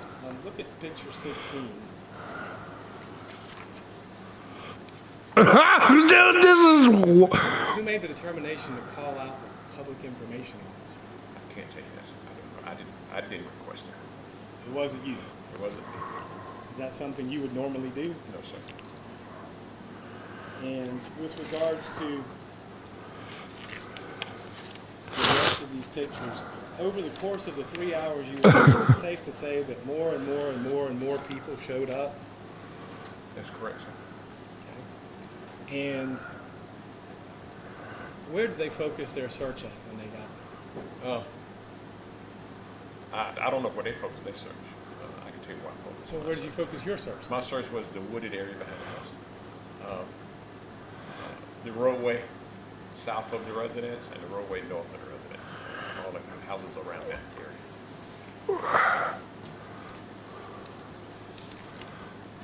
Now, what time did the meeting? Guy's not on trial. Leilani Simon. Don't know, sir. I didn't see the meeting. How long were you there that day? Quite a while. Safe to say 6, 8, 9 hours. hours easily? At that house, more than 3 hours. So you were at the house more than 3 hours? You didn't call the meeting, did you? No, sir, I didn't. And that would not be something you would normally do either, would No, it? sir. Now, who was it that called the canine search dogs? That was something that the lieutenant did. Lieutenant Foster.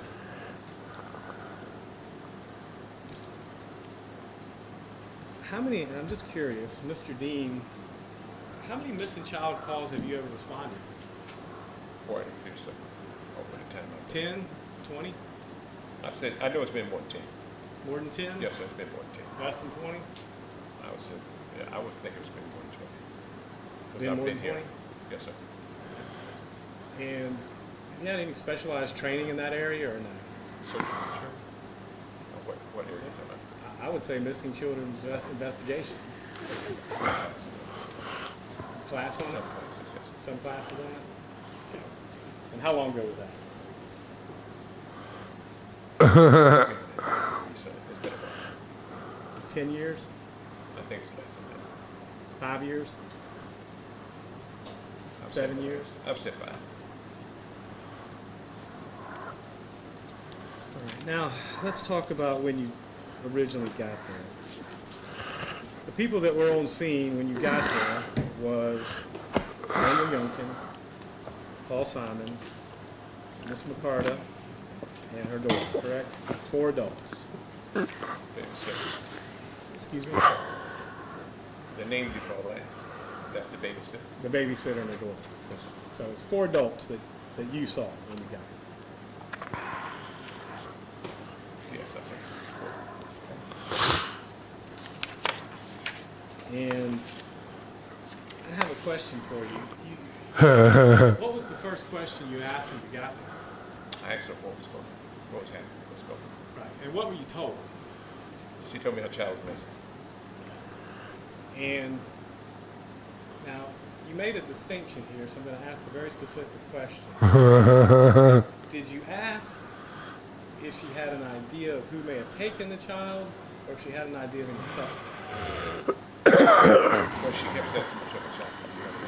Right. So you asked that question, which is a normal question, right? Yes, yes.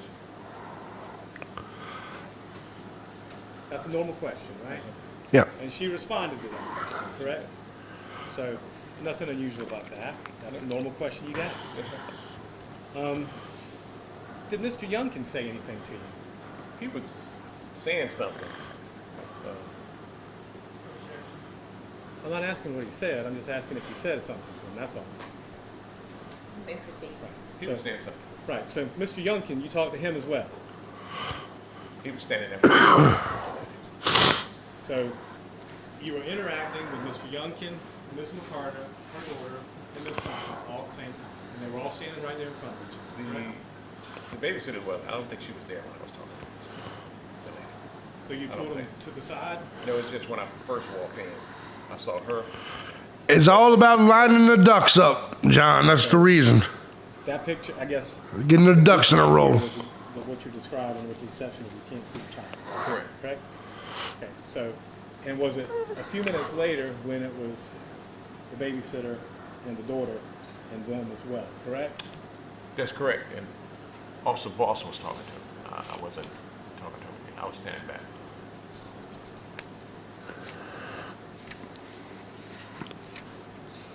This is all just foreplay before the real fireworks start. I would Did you imagine. write a report in this case, Sergeant Stewart? Yes, sir. And I would go back and review that report, but that report pretty much contained everything that you have listed right here, and everything you tested a few years back. Pretty much. It's all the questions that happens with this case. Thank you, Mr. Dean. All right.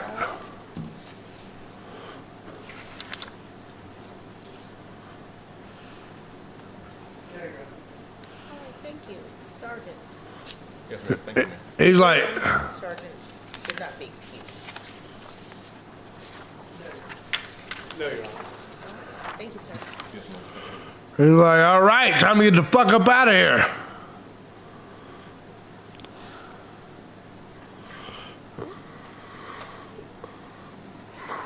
They are some cheap suits.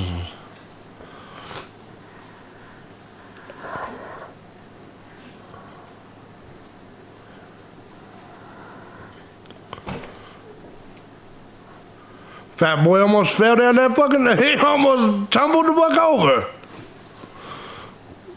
Did the state may call its next witness? Cody Jepson. Who the fuck is Cody Jepson? This is another cop. I would imagine, right? What's up, girl? You stressed? Said I've got a suit somewhere. Shit's expensive these days. Yeah, it's true.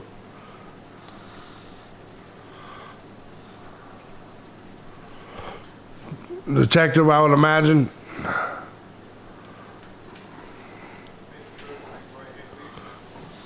evidence you shall give the court and jury in the trial of this issue shall be the truth, the whole truth, and nothing but the truth, so help you God. Step this way. All right. Another one of these. Her nose just bothers me. Yeah. Good afternoon. Mr. Dean. Say that again? I was trying to do Mr. Dean. Sorry. Could you please introduce yourself to the jury? My name is Corporal Cody Jepson. Work with the Chatham County Police Department right now. And how long have you been with the Chatham County Police Department? About over 6 years. And what is your current assignment at the Chatham County PD? Just basic routine patrol. When did you join the police department? He's got no uniform. Just in general. Well, were you with any other police department? Maybe he's not on duty. Started with Savannah Chatham Metropolitan Police Department back in October of 2016. And is that before the Savannah Chatham Metropolitan Police Department split into the Savannah Police Department? and the Correct, it Chatham was County still Police at a merged department at the time. Okay. So after the demerger, you went with Chatham County Police? A few months after the merger, went over to Are you there? The police force? I did, sir. And can you tell us He does have his badge on. your branch of service? I was in the Army. And what was your military occupational specialty? Cavalry Scout, which is basic reconnaissance, 2 3-man mission teams, go out, seek, and inform. And what years were you on active duty in the Army? From 2003 to 2015. Sometime not too long before you joined the police? Yes, sir. What's your current assignment, did you say? Did you say what watch you're on? I'm on the routine patrol division on Alpha Watch on the west side Chatham precinct. Alpha Watch is the same thing as A Watch? Yes, sir. He does look like a fat JD Vance. Essentially the day shift or something like that? It's just the call sign in general. You have 4 watches, Alpha Bravo, Charlie Delta, and it's just signed to Alpha Watch. What hours do you typically work? 5:30 to 1700 on day shift, and then correction to 1800, and then 1730 to 06 on night shift. What particular beat are you assigned to? It's on Who said I sees the line low? 7, which pretty much goes from I'd like to draw your attention to October 5 of 2022, specifically the morning of that day, okay? yes, sir. Were you working What? in beat 7? Yes, Alpha sir. Watch that day? Uh-oh. Yes, sir. I was. And did you respond along, Uh-oh. Make sure my shit's not fucking up. Let's say driver. Stream's still on, right? Just want to make sure because it was saying I dropped some frame rates just a second ago. Yeah, man. It happens. What I do, go off real quick? I went off real quick. It happens. It happens. Let me make sure we get everything off here. Cuts here and there. Yeah, there was a little bit of a problem.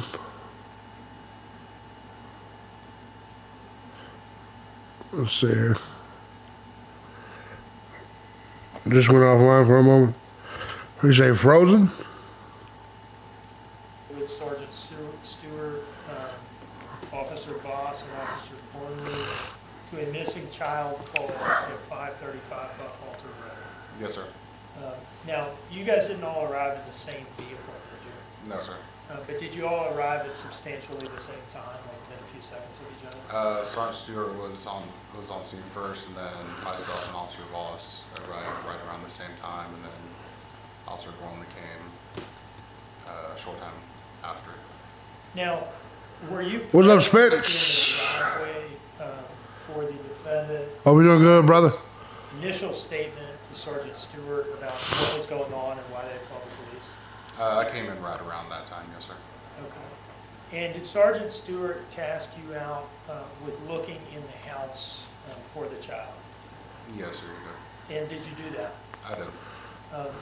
Can you describe how that played out? What did you do? What do you mean waiting before you go to another stream? Just reload the stream.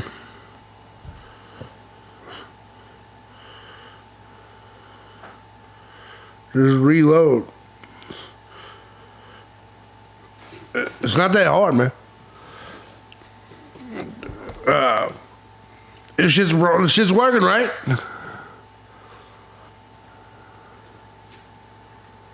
After being tasked just to go look around the house, I went inside with permission from the, Yeah, I believe, the that's what I thought. at the time. My brother wanted to. Up on the screen right now is States Exhibit 3, Slide 2. Is that in the orange reflective vest there? The gentleman who gave you permission to search the house? Yes, sir. Okay. Anyway, go on. I'm sorry to interrupt. So I was in the backyard or back patio area. Asked permission to go inside the house, which he granted. And then after that, went in, and then basically on the first entry, just went through the downstairs area. And did you find the child in the downstairs area? No, sir. Did you ever go back in the house and look anywhere else? Yes. And can you tell us about that, please? When we went back in the second time with Officer Gormley, we conducted a downstairs and upstairs search through all the bedrooms, closets, just the basic go around the house. Now, when you were looking in the house on these two different occasions that we're talking about, what were you looking for? Just for any signs of the child, diapers, anything that would kind of lead us to, or sounds to lead us to where a child may be. First and foremost, you were looking for the child, is that Yes, right? sir. Yep. Now, at some point, did But she always looks like that. on the Her mouth is shaped like that. reflective vest give you a picture of the child? Her mouth is just shaped like that. And why was that? Just out of basic necessity, so She has one of them Batman Joker faces. we can give out to other officers, the PIO for the department, just a basic description of what the individual looks like, basic appearance. And you mentioned the PIO, is that the Public Information Officer? Yes, sir. And what would she do? Trout mouth, yeah. I can put it on social media for others to see. See if anybody had seen it Yeah. around? Yeah. Exactly, Ray. At some point, shortly after your initial arrival, did you approach the defendant and ask her Nah, not in the mouth. clothing description? What Hit her anywhere but the child mouth. was wearing the last time you could see? She might get out of jail someday. And did she give one to you? Yes, sir. Do you remember what she said? It was a Sesame Street pajama. Yeah, she smart. And then I believe like a blue gym style shorts. Okay. And did you have a body worn camera on it then? I did. And did it record that interaction? Yes, sir. And your other? I would imagine upgrade. Yes, sir. When you arrived initially, and she approached Sergeant Stewart and gave this initial kind of blast of information. Yep. She said something to the effect of the door having been moved. Did you go and look at the front door to see what it looked like? I did.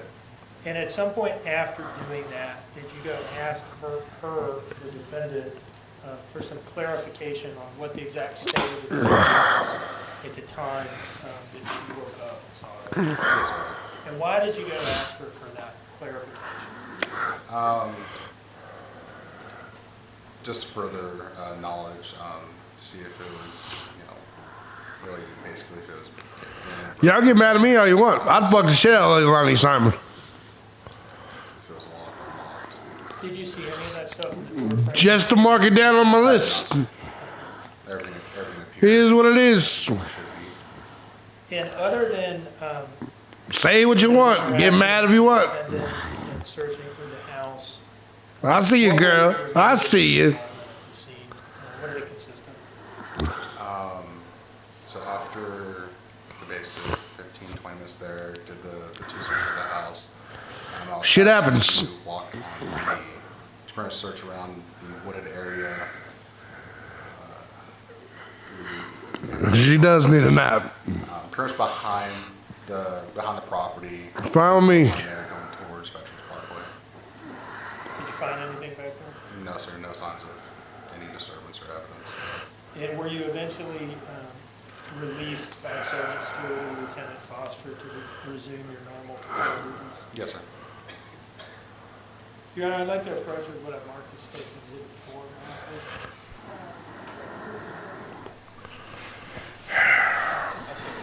Okay, so, are you seeking to admit that?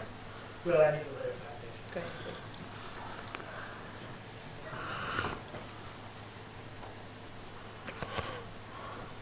Almost any woman on earth can get it once. I handed you a disc marked as State's Exhibit 4. Does that disc contain Almost. footage from that day? Yes, sir. And how do you know that's what's on it? Reviewed the footage and then signed the data. And does the footage on that disc fairly and accurately depict the events that you were involved in at the scene that day? Yes, sir. Does it appear to have been altered or modified in any way? No, sir. Your Honor, I would offer this as State's Exhibit 4. Objection, Your Honor. It's admitted.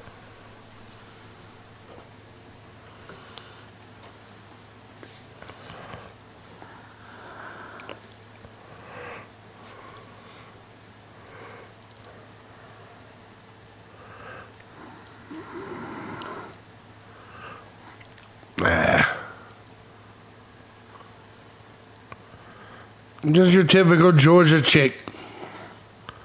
Here's what it is.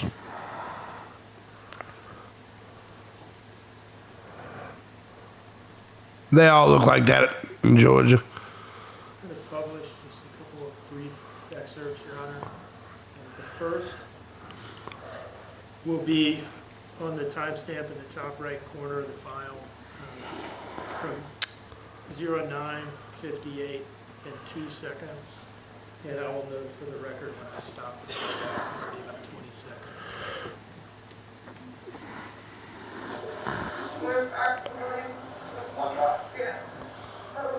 What was your son last wearing?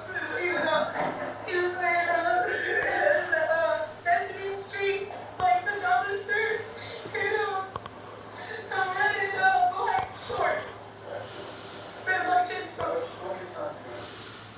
All right.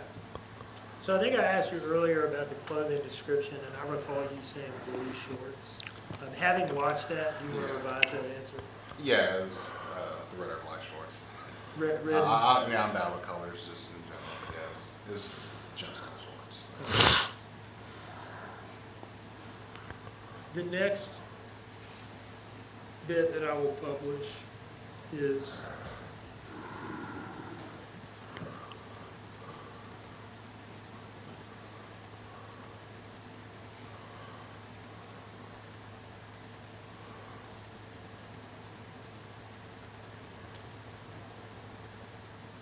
starting at 10:02 53.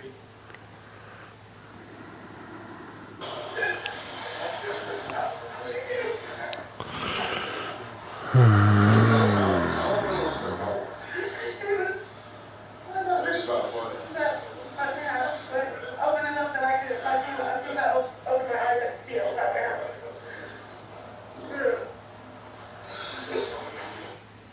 Stop the playback at 10:03:14 for the timestamp. 1 moment, please, Ryan. Didn't know you left.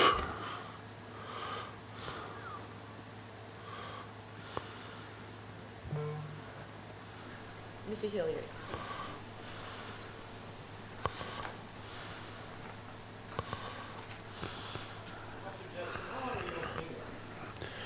Hey! I don't know an actual full-time amount.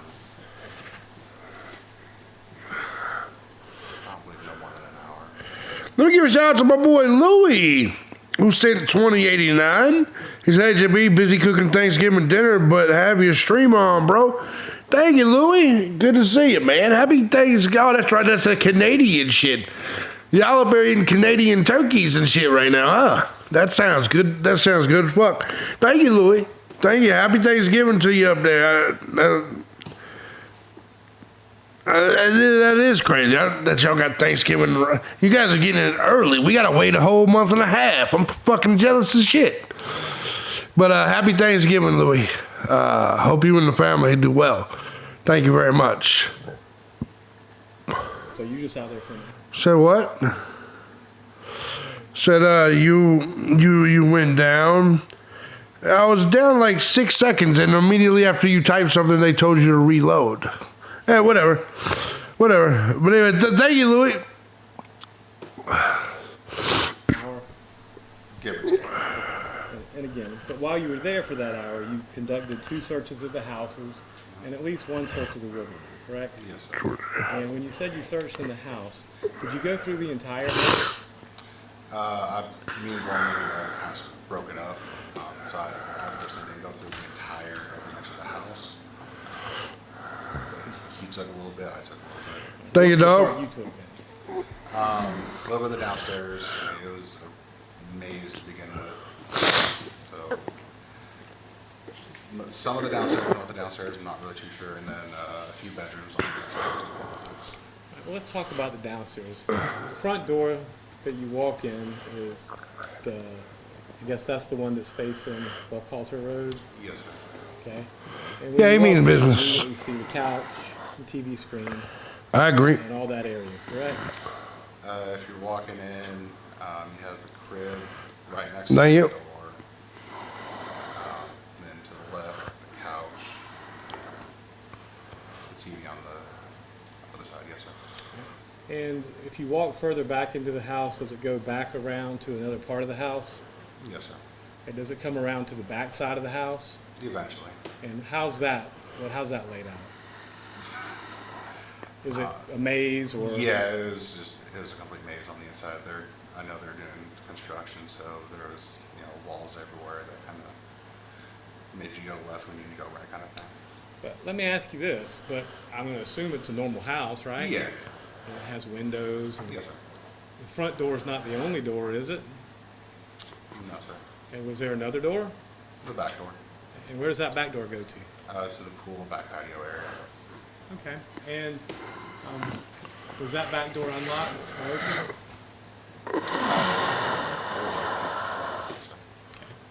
And whenever you went and I guess worked your way through the downstairs, did you notice anything of any importance? So, Teresa, At the time, no, sir. Any contraband, No, sir. weapons, No, sir. I guess biological material? Not in the same, sir. So, and you went through and searched the house twice, correct? Yes, sir. Did you go upstairs and search as well? Yes, sir. Okay.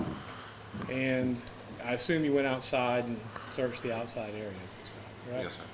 And whatnot. And were you the only one searching, or were there other people searching too? There's a few of us that was. Are you talking about inside or outside? Both. Yeah, I know me and Gormley did the inside. I can't say if anyone else came in after us. And then on the back, There's several officers looking through the wood line.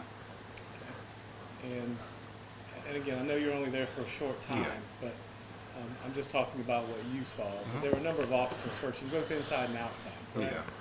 Okay, and is it safe to say that over that period of time, as time wore on, more people came, or Yeah, more people officers came in. so the numbers of people walking around doing the searching and in and out of the scene increased over the time you were there, not decreased? Correct. If you remember, and if you don't, that's fine too. Have the forensic tech showed up yet, or no? No, sir. Okay, so these were all officers, correct? Yes. But not forensic technicians or people who are trained to collect evidence? No, sir. That's all the questions I got. Thank you, Officer Dexter. All right, thank you. Mr. Dean, any redirect? It was a cop. Thank you.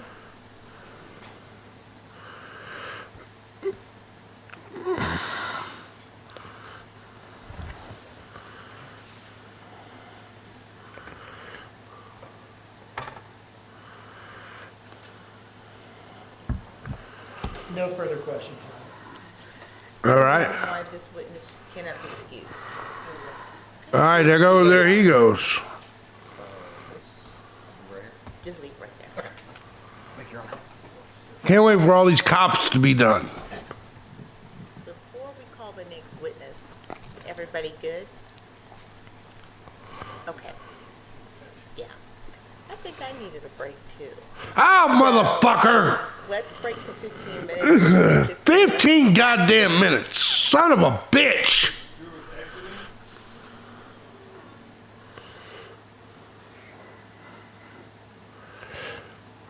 Son of a bitch. Let's see if we catch up a little bit here. Let's see what. Yeah, no, we're fucking on break. Ain't just a. Oh, ain't just a bitch. Wonder how long this will last. The trial, probably 2 weeks, a week, some shit like that. So I think the judge smokes. That could be it. That definitely can be it when you think about it, right? I guess we'll wait for them to come back. They should be back, I would say, by 4 p.m. our time, which is 8 minutes from now.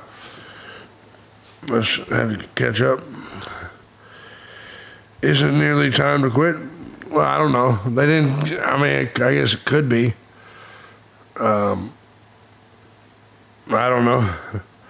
Do they think we have all day? Well, that's the way trials work. They usually last 6-7 hours per day, every day until they're done.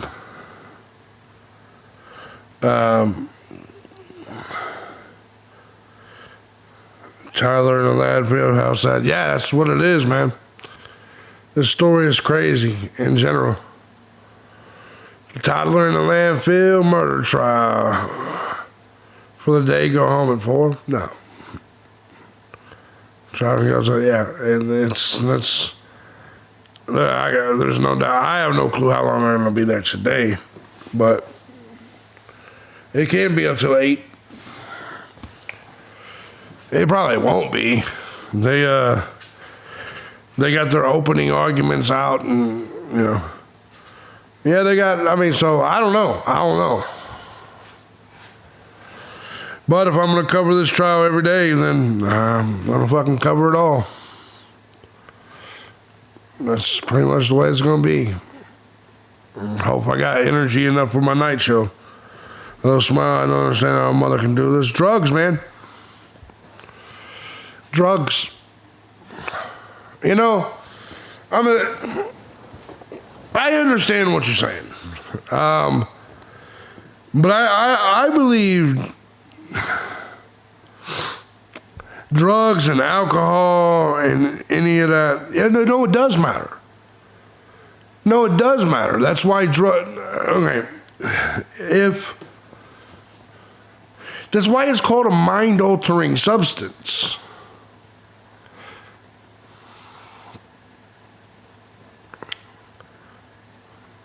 Does that make sense? Like, if your mind is altered, then that means you're not in your right mind. People could do shit like this all the time. Here's another thing. people assume, well, maybe you're just better than everyone, Contessa. I've hurt people I loved when I was drunk. I get it. Some people have been high and drunk and never hurt anybody that they love. I get it. Some people are able to never make mistakes and never hurt anyone in their life ever. Hurt, yes, not throwing a damn dumpster. I would have done it. I would have thrown him in a dumpster.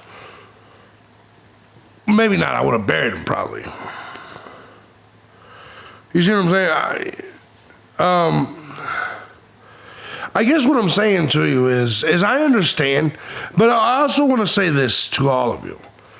This belief that everybody cares about parenting like you do is misplaced. There are a lot of people that openly admit that they're not good parents, or they should have never been parents. I'm not perfect. Accidents happen, not intent. Yeah, accidents happen. But I purposely hurt people when I was drunk before. But you're not in your right frame of mind, right? You know, you're not in your right frame of mind. But I will say this, is that ultimately, everybody assumes because being a parent is important to you, that everyone else thinks the same thing. A 2-year-old, I understand. Some people are not good parents. No, they're not. Sometimes accidents can happen. Sometimes rage, intoxication, those things can happen. You got to realize, man, all of us have different dog lover. You say you absolutely loved raising your adult kids. See, I am the exact opposite. I absolutely hated parenting, and I absolutely hate my children. I hope I never see them again. It was a waste of time, waste of energy, waste of money. I never enjoyed it at all. True story. But I also, and I know there's plenty of people just like me, actually. There's a lot of people just like me. I don't find kids to be that goddamn precious. I think they're ugly, smelly, nasty, expensive. Yeah. But there's definitely different strokes for different folks, right? And before anybody says anything, nope, I paid my motherfucking fee. I paid the price for all my shit. Remember that's when you get them kids to someone. Yeah, but that's different. Those aren't mine. I've given plenty of kids that. But make no mistake about it, though. I don't really like. Exactly, Will. I had one, got my tubes done. Yeah. But you ever try to off your kids, JB? No. No. Kids are terrible, I agree. People have to pass to have kids. Yeah. No, I mean, here's the thing. But I also understand how easy it is to lose control. Look, man, I could kill anybody if I'm drunk enough and pissed enough. I probably could kill anyone if I was drunk enough and pissed enough. Does that make sense? And so, when I see the LEILANI Simon situation, there's part of me, see, that's the difference between, okay, I guess with me,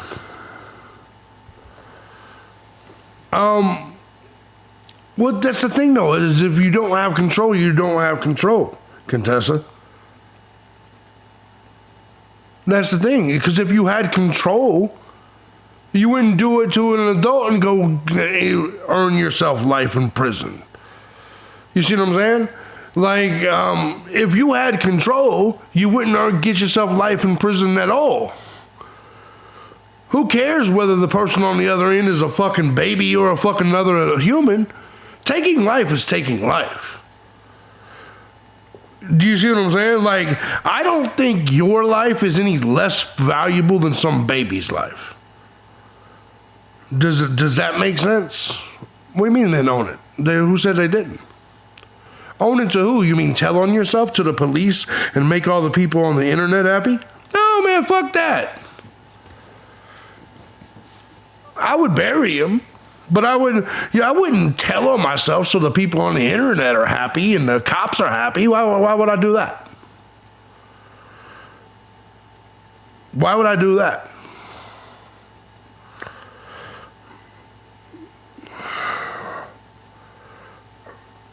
The message shit not working. No, I hear you. I don't like kids, but I don't want them to get hurt or killed. No, I understand that. Nobody does. Do you think LEILANI Simon wanted that? You think she wanted that?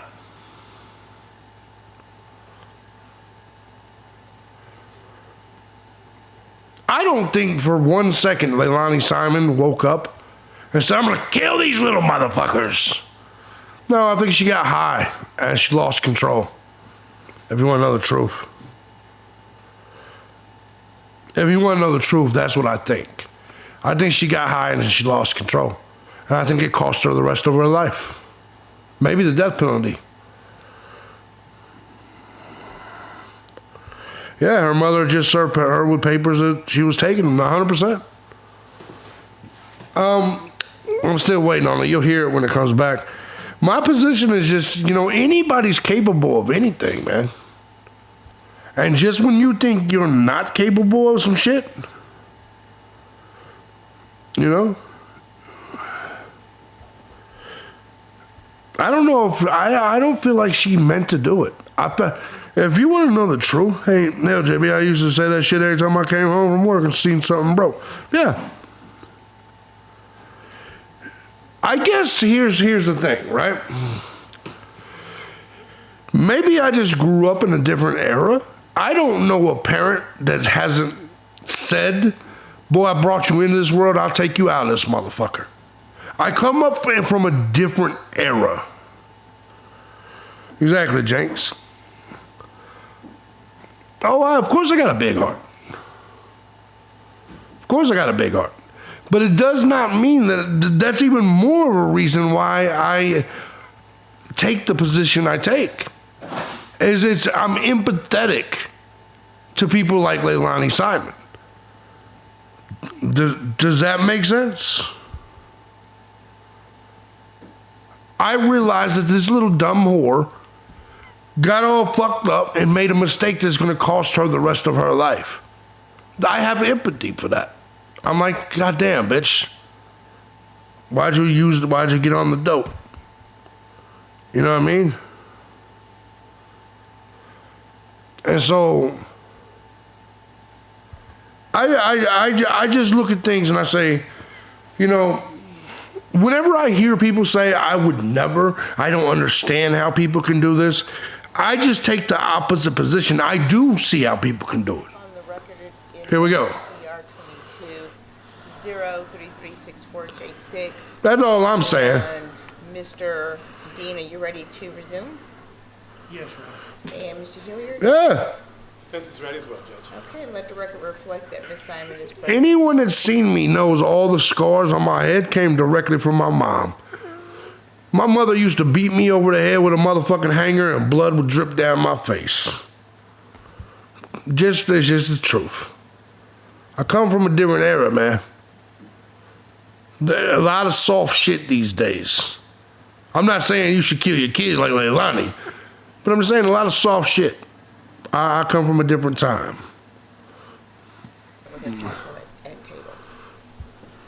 I just realized people can fuck up.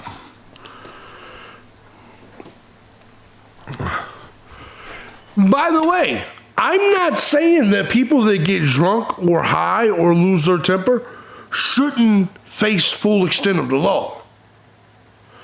All I'm saying is I understand how it could be done. No, LEILANI, she killed her kid. She deserves life in prison. Does that make sense? But all I'm saying is, unlike you guys, I can see how it could happen. I understand. These little motherfuckers, every single time I see a kid, I want to shake the shit out of them. I don't like the little motherfuckers. It is what it is, little messy bastards. So I can relate. I can understand. Doesn't mean it's right. She needs to go to prison forever. If that's what she did. Exactly, Buckshot.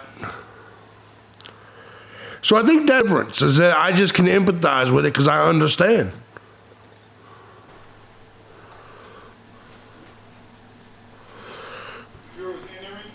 I got beat with a douchebag cord. Yeah.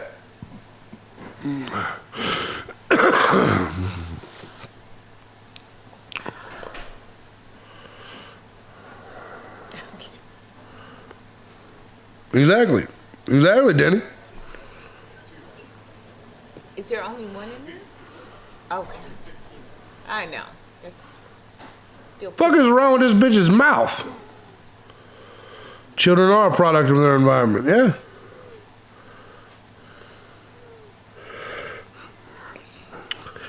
Yeah, I mean, putting them in the dumpster was sucked, and she should have buried him. But what bothers me is so many people that's like, she should have went to the police. No, the fuck she shouldn't have. And I advise every person that what's up, Christine, that commits a crime not to listen to these true crime fans. I'm telling you motherfuckers right now, if you commit a crime tonight, whether by accident or on purpose, don't tell a motherfucker shit. Do not turn yourself in. Do not do any of that, because there's no such thing as justice. We want justice for Quentin. He's dead. He's fucking dead. He don't know. He won't know if there's justice or not. My point. Yeah, in opening statements. But don't listen to none of these motherfuckers. Don't turn yourself in. Run for as long as you can run. Run. I remember when I had a warrant for 4 years, people was like, you know, you're making it harder on yourself. I was like, no, I'm not. Watch. So instead of getting my 3 years backup time, I'm on probation, they let me go do a year, do 6 months after running for 4 years. This whole, you better make it easier on yourself, that's not true. That's not true. It's all bullshit. And if you committed a crime, I advise you to never turn yourself in and never tell anybody. Don't be dumb.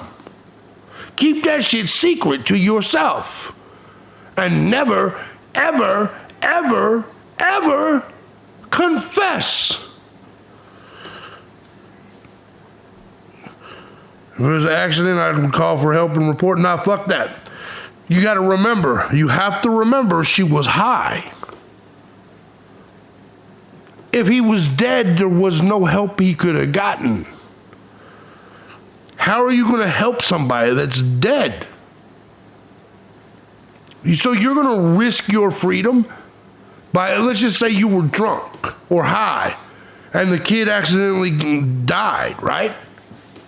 You could make a decision right then and call him, but then now you're going to prison.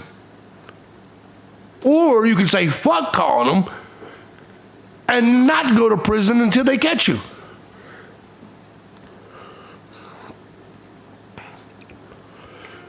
But I'm telling you, if your child dies and you were high on cocaine and shit, you're going to prison. You're going to jail.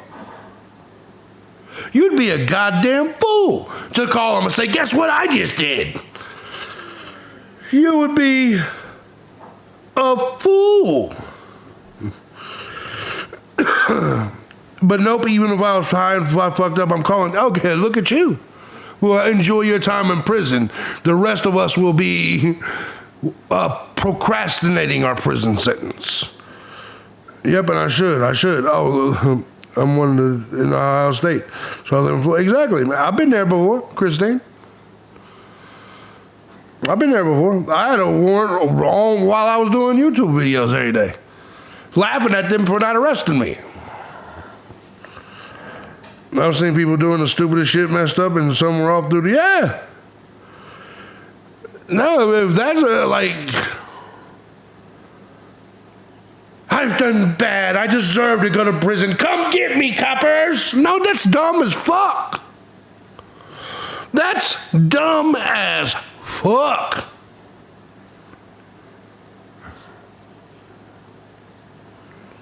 You're not going to gain any points from me, right? Nobody's going to be like, did you see the way Contessa turned herself in? By golly, she learned her lesson. Nobody's going to say that shit. Nobody's going to give a fuck. People are going to look at you and be like, that shit's a dumb motherfucker. Yeah, all the true crimers will be happy while you're in the big house. Exactly. I would have to take accountability. That's just me. You're already taking accountability. Your child is dead. The rest of your life is destroyed. What exactly do you think you need for you to be held accountable? Jail? Is that what you think holding someone accountable is? Let me tell you something. During them 4 years I was running, I was much more miserable than any prison sentence I've ever done.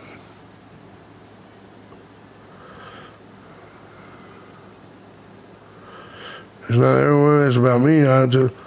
Right, but I don't understand why you couldn't look at yourself in the, okay, I'm not understanding how going to jail makes it better for you. How does going to jail by your own accord make it better for you?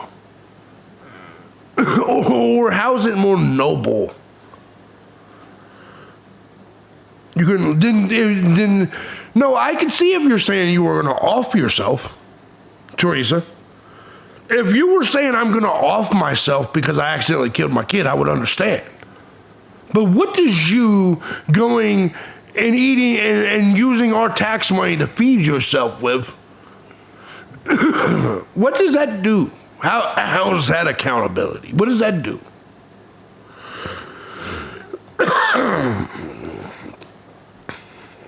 I'd be paranoid and keeping my head on. All right, this is worse running because of the paranoia. Yeah. It's not noble or better, it's just what I do. Take me. Take me. Take you where, bitch? Take you where? To wherever you think I should go. Who the fuck is that guy you're telling that to? The courts? The courts? Ooh. Man, these true crimers really love the goddamn courts. So much so.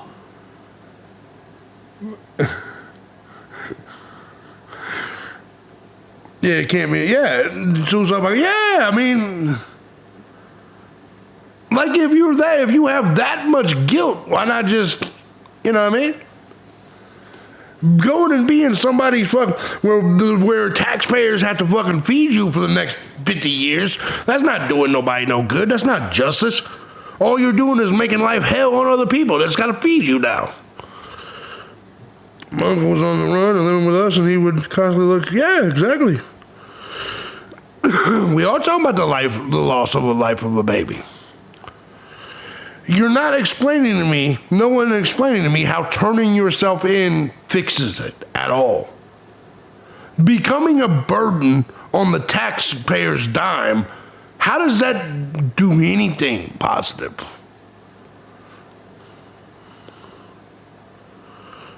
That's all I'm saying. That's all I'm saying.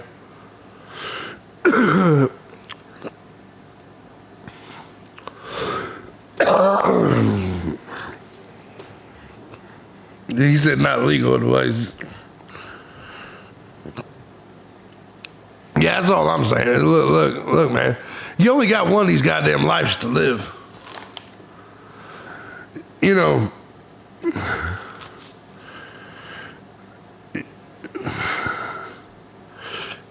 you only got one of these things to live. My advice is always going to be to live this thing to its absolute fullest. You only got one of these things to live, man. If you fuck up and an accident happens, why would you just say, fuck it all? Even OJ didn't want to turn himself in. Yeah, no, man, well, there's no reason to. You only live once. Your job should be to stay free as long as you can stay free. You only live once, man. You can beat yourself up mentally as a free man. I could hold myself accountable free. That's all I'm saying. That's all I'm saying. I had a piss. So that's more of what I'm saying. Why didn't you offer yourself versus going to jail? Who, me? Because, you talking about me? Why would I off myself? I only live once.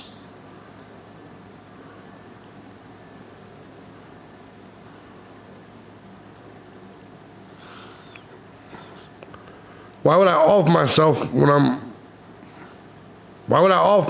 I wasn't going for that long? I could handle a year.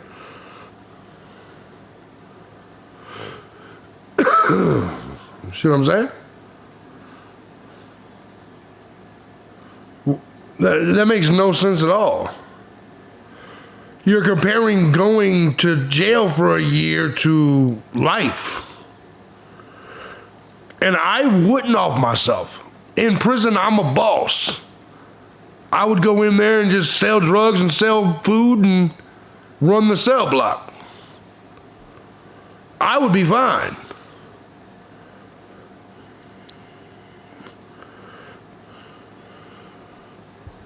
Well, no, I've been in it for a few years. It's not like I've only been once. Yeah, it's not like, exactly, he didn't murder someone. Well, I have. I've done a total of 5 years, but that's not the point. Well, I was just talking about the one with the warrant. Yeah. Oh, trust me, you wouldn't turn yourself in, Contessa. I can guarantee you that. I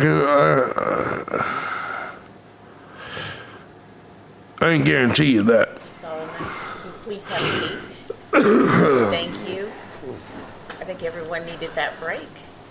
And Mr. Dean, the statement call is next witness. Sean will. And by the way, this is why the question in terms of me didn't make sense.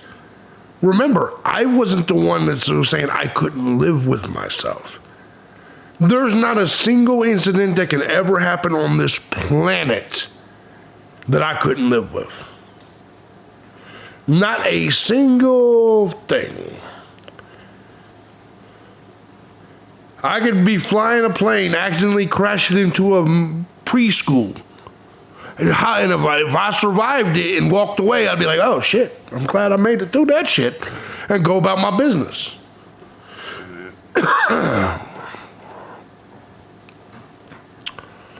I recognize we're only here once, man.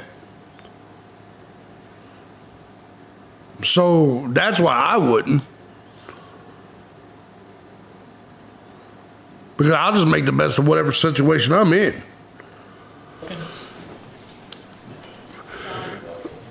Personally.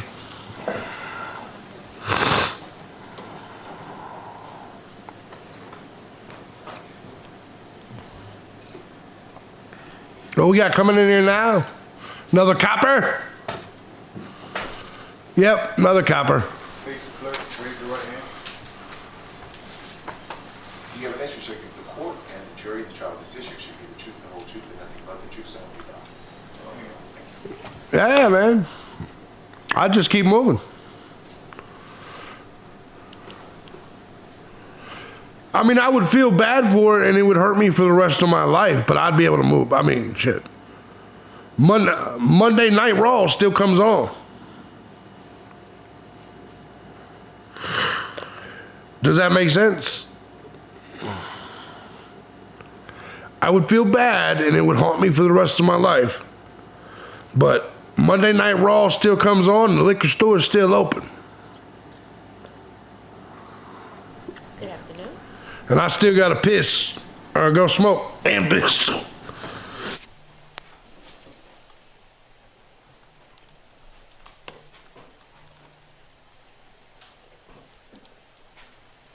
Good afternoon. Could you please introduce yourself to the jury, spelling your first and last name?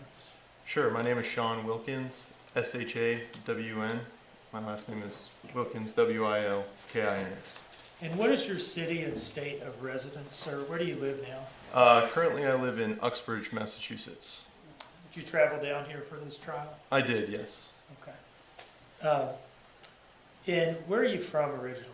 I am from Uxbridge, Massachusetts originally. Okay, so you've gone home. Yes, sir. Okay. What do you do for a living these days, sir? I'm currently employed as a public safety officer for Bryant University. Okay, and is that in Massachusetts? That is in the state of Rhode Island. Okay, got it. Were you previously a police department with the Chatham County Police Department? Or a police officer with the Chatham County Police Department? Yes, sir. Okay, and what were the years that you were with the Chatham County Police? If I recall correctly, I started in March of 2021 and ended in July of 2023. So you've since left the department and moved back to your hometown? Yes, sir, that is correct. Okay. During your time with the Chatham County Police Department, what assignments or positions did you hold, in order if you can remember? Yes, so I started off as a patrolman, graduating the academy. After about a year of service, I applied to the CID, the Detective Division, and I was granted the position, I believe in late September of 2022, and then I went back to patrol in February of 2023, where I remained until I left. Now, you said the Detectives Division has an acronym CID. What does that stand for? Criminal Investigations Division. Okay. So you mentioned you got to CID as a detective in, I think, September of 2022? Yes, sir. So as of October of 2022, were you working for the Chatham County Police Department as a detective? Yes, sir, I was. And did you, on the morning of October 5th, 2022, respond to a missing child call at 535 Buckhalter Road? Yes, I did. And when you got there, did you conduct an interview with the defendant, LEILANI Simon? Yes, I did. And do you see her sitting in the courtroom today? That I do, yes, sir. Can you identify her by an article of clothing or where she's sitting, please? She is currently in the table to the right of you, sitting down with the glasses on right there. Witnesses identify the defendant. Now, were you first on the scene for the detectives? I was, yes, sir. Okay, so you were the first detective to arrive there. That is correct, yes. Bunch of other police officers, but you're the first detective. Yes. And when you got there, what was the first thing you did? Did you walk right up to her and start talking to her, or did you get some background, or what? No, I did not. At first, when I arrived on scene, I believe I was briefed by Lieutenant Foster, just giving a short synopsis of what the call was about. And then I would say approximately 5 minutes after that conversation with the defendant.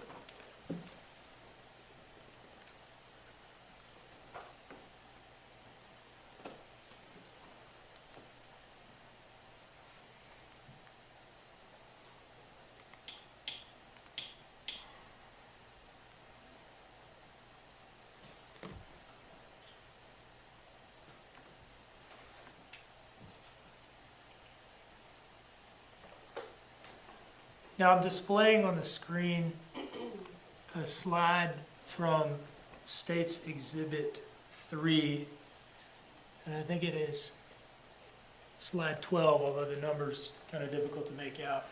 Do you see yourself in that picture? Yes, that is me. That's you wearing the dark colored jacket? Yes, sir. And is that Lieutenant Foster to your left in real life, but to the right in the photograph? Yes, sir. That does appear to be Lieutenant Foster. Now, would this image reflect the approximate time of your arrival at the scene and getting briefed by Lieutenant Foster? Yes, sir. That is what appears to be happening. Yes. All right, so going off of the timestamp, what time would that have been? The timestamp reflects 10:44 a.m. Does that sound right to you? That does, yes. Okay. And you said it was only maybe 5 minutes after this that you spoke to the defendant. I would say so, yes, sir. And where was it that you talked to her? If I do recall correctly, I had gone through the back gate to where the defendant was at the time. Are you referring to the swimming pool area, patio area in the back? Roughly. Who was out there at the time? Well, we got some. I would say the defendant. We got some time telling motherfuckers in here. Mr. Shout Paul out. And her fiance, Mr.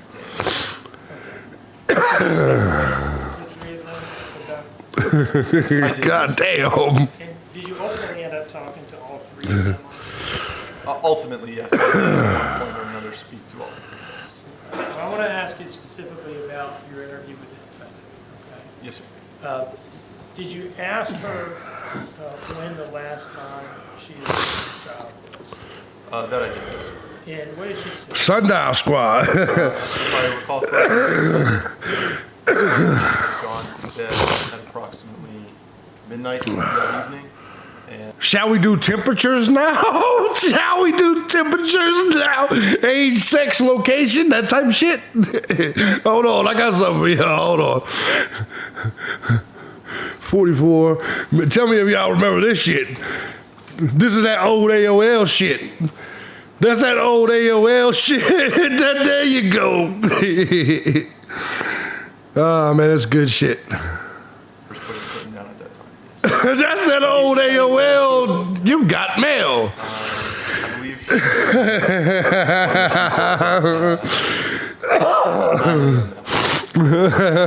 So in this initial interview with you, the first detective on scene, she's putting herself in bed around midnight. Last time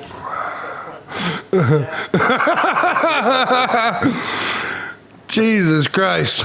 Was your interview with the defendant audio? yes, I did use Did you have a body worn camera? Wild world. I do not believe I did at that time. No. And is that because detectives didn't have body worn cameras at that point? Not normally. We did not wear body-worn cameras normally in our uniform. Do you see in front of you a disc marked as States Exhibit 5? That I do, that is correct. Okay. And do you know what's on that disc? I believe it is that audio recording from that morning with the defendant. And have you listened to the contents of that disc, at least in part, to verify that that's what it is? Yes, sir, I have. Okay. And is that recording fairly and accurately? What do you mean sound? Your interview with her? Yes. Horoscopes next. Evidence that States Exhibit 5. What's everybody having for dinner?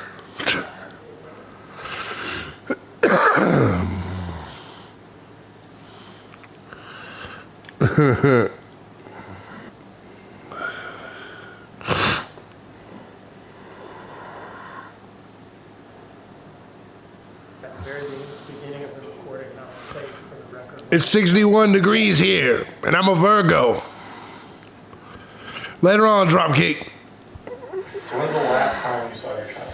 When I went to bed last night. And what time was that? Do It you was remember? around 12. 12? Or 12 when I went to bed. I had no wisdom. He said dinner, monkey hips, and rice. I used to be like that, and then I started sticking to my own kind. I started becoming loyal to my own people.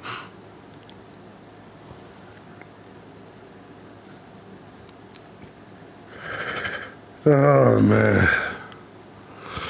I'm sorry, that's it. Late. I get you. Listen, I had them up too. So I got up this morning around 9. About 9? And my front door is open, so I went up and I shut it, not thinking about anything like that. And I look over and check on my kids, and he was gone. All the rest were there. He was It's gone. alright. It's alright. It's alright. Take some deep breaths. It was actually a 34-second clip that I cut out of the larger file. And I'll make it. All you gotta do is text me or email me, and you see gun sizes. That's not a problem. A larger file, yeah. What the fuck? Now, What the fuck?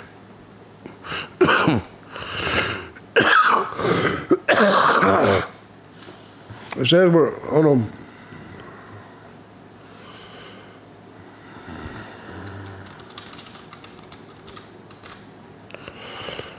a. Are we back?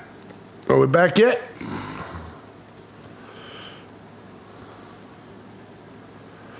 Yeah, it looks like we're here. We're still here, right? Yeah. Yeah, we're here.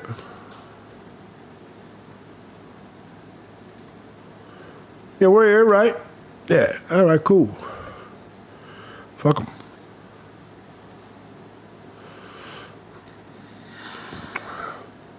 Give me a second. Picture of the license plate and the back of the vehicle. Ah, fuck. We got the black bitch up here. Is maintained in the flock database that you have access to. Yes, I Tell her to think reload. And does it tell you the location of the camera that took the picture? Dog lover, reload the page. Reload. Yeah, I must be having some issues. But yeah, we should be all right. It happens. Yes, sir. And you can see the picture itself? Yes, sir. Does it tell you the time that that picture was taken by that camera? Yes. Do you have the ability to, after the fact, search for a particular tag number in the flock database and see what, if any, cameras in the area or in other locations that you have permissions for the vehicle? It happens. Yes, sir. It happens. Once you had this tag for the defendant, When you're doing live shows, it can happen. Weather, the YouTube server, anything like that can happen. It happens. this car, Georgia TEN 9300. Yes, sir. Did you look it up in the flock system? Yes. Okay. And you're doing this on October 5th, the morning of, right? Yes, sir. And did you see any results of note?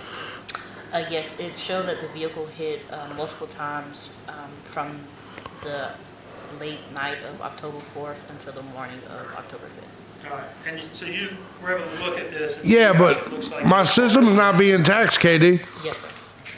Now, with that information, did you relay that to officers on scene? Yes. Who Look, KD, I'll show you. specifically were relaying it to? I contacted Lieutenant Foster. Okay.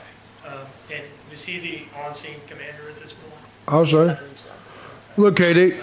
And you told him? If you look, KD, you'll see it's not even, none of my system is not being taxed at all. My computer screen, Like, I don't know what the fuck. multiple hits on the flock camera. And how did you send This one of them, this one of the black cops. Had you just taken a The picture chick cops. of your screen with your phone, is that what you're saying? Yes, sir. Okay. And sent that to him? Yes. One moment. They're still doing the cops. I think that's what they're gonna just fucking do the whole rest of the day is cops. These are just the cops that was on the original scene. You mentioned going out to the residence after a search warrant had been obtained for the residence. Exactly, Jenks. Who obtained that search warrant? I do. What do you have to do to get a search warrant? You have to get the information you need from the detectives or whoever's on scene. Essentially type up the search warrant and then submit it to your supervisor. The supervisor then approves or rejects it. Once it is approved, you would reach out to the judge who's on call or who's available, and then at that point you send them the warrant. Once they find probable cause, and they'll sign it and then send it back to you to Cloud Gavel. I'd like to approach with what I've marked as State's Exhibit 7. 50 cops together. Yeah.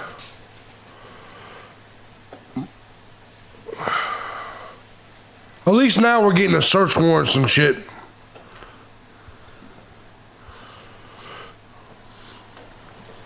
No objection, Judge. All right, could you take a look at State's Exhibit 7, please?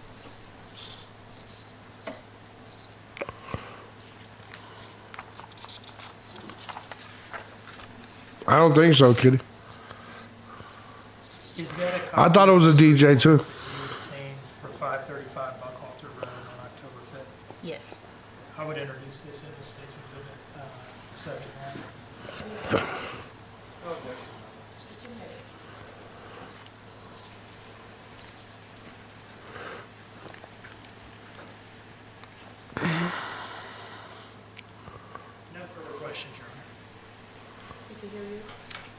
too, Judge.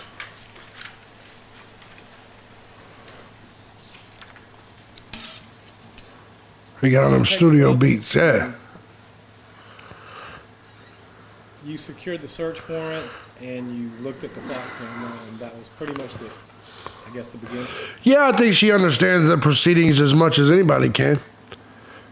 050 that met search for search. Yeah, I don't think they're all going to be witnesses necessarily. But when it comes to, I think LEILANI, I think most humans can't completely comprehend the proceedings. That's also why I go so hard on a lot of the true crime audience and shit. I'm like, unless you've been down this aisle and shit, or work on that side, it's hard to comprehend a lot of this shit. Me, you got to understand how many months I spent in the law library to know. I'm talking about months and months and months and months and months. Yeah, she has been arrested before, exactly. And so, like, I know shit that the average person doesn't know because I was in jail, in prison, in the law library, where most people aren't. You know what I mean? There's two ways to gain knowledge to this: is experience or schooling. It's only two ways. Watching court TV is not the way to get the experience. Look how many AT bringing for Coburg. Yeah. I mean, don't get me wrong. Watching these trials and watching these cases will give you a little bit of insight, but it's not the same as experience, right? That's like, all right, you can watch porn all you want. That doesn't mean you know how to fuck. I'm sorry. You could same thing with this. You could watch court cases all damn day. It doesn't mean you really know the system and laws and a lot of this shit. It's just the best example, like I said, is like you can watch porn all day. Doesn't mean you know how to fuck. Getting an end of your involvement in the case? For the most part, yes, sir. Did you ever respond to the scene that day or no? To 535 Buck Arthur? Yes. Yes, that evening around 6 o'clock p.m. How long were you there? Up until maybe 8 or 9, and then I went to the West Chatham Annex, which is where our property room is located. That's all the question I had. Mr. Dean, you need to redirect? You are excused. Thank you, Judge. Thank you.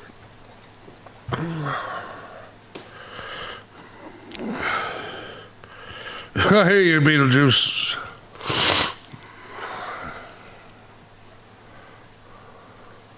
The state may call its next witness. Are you there, dog lover? Eugene Foster. Probably another cop. God, she looks horrible now.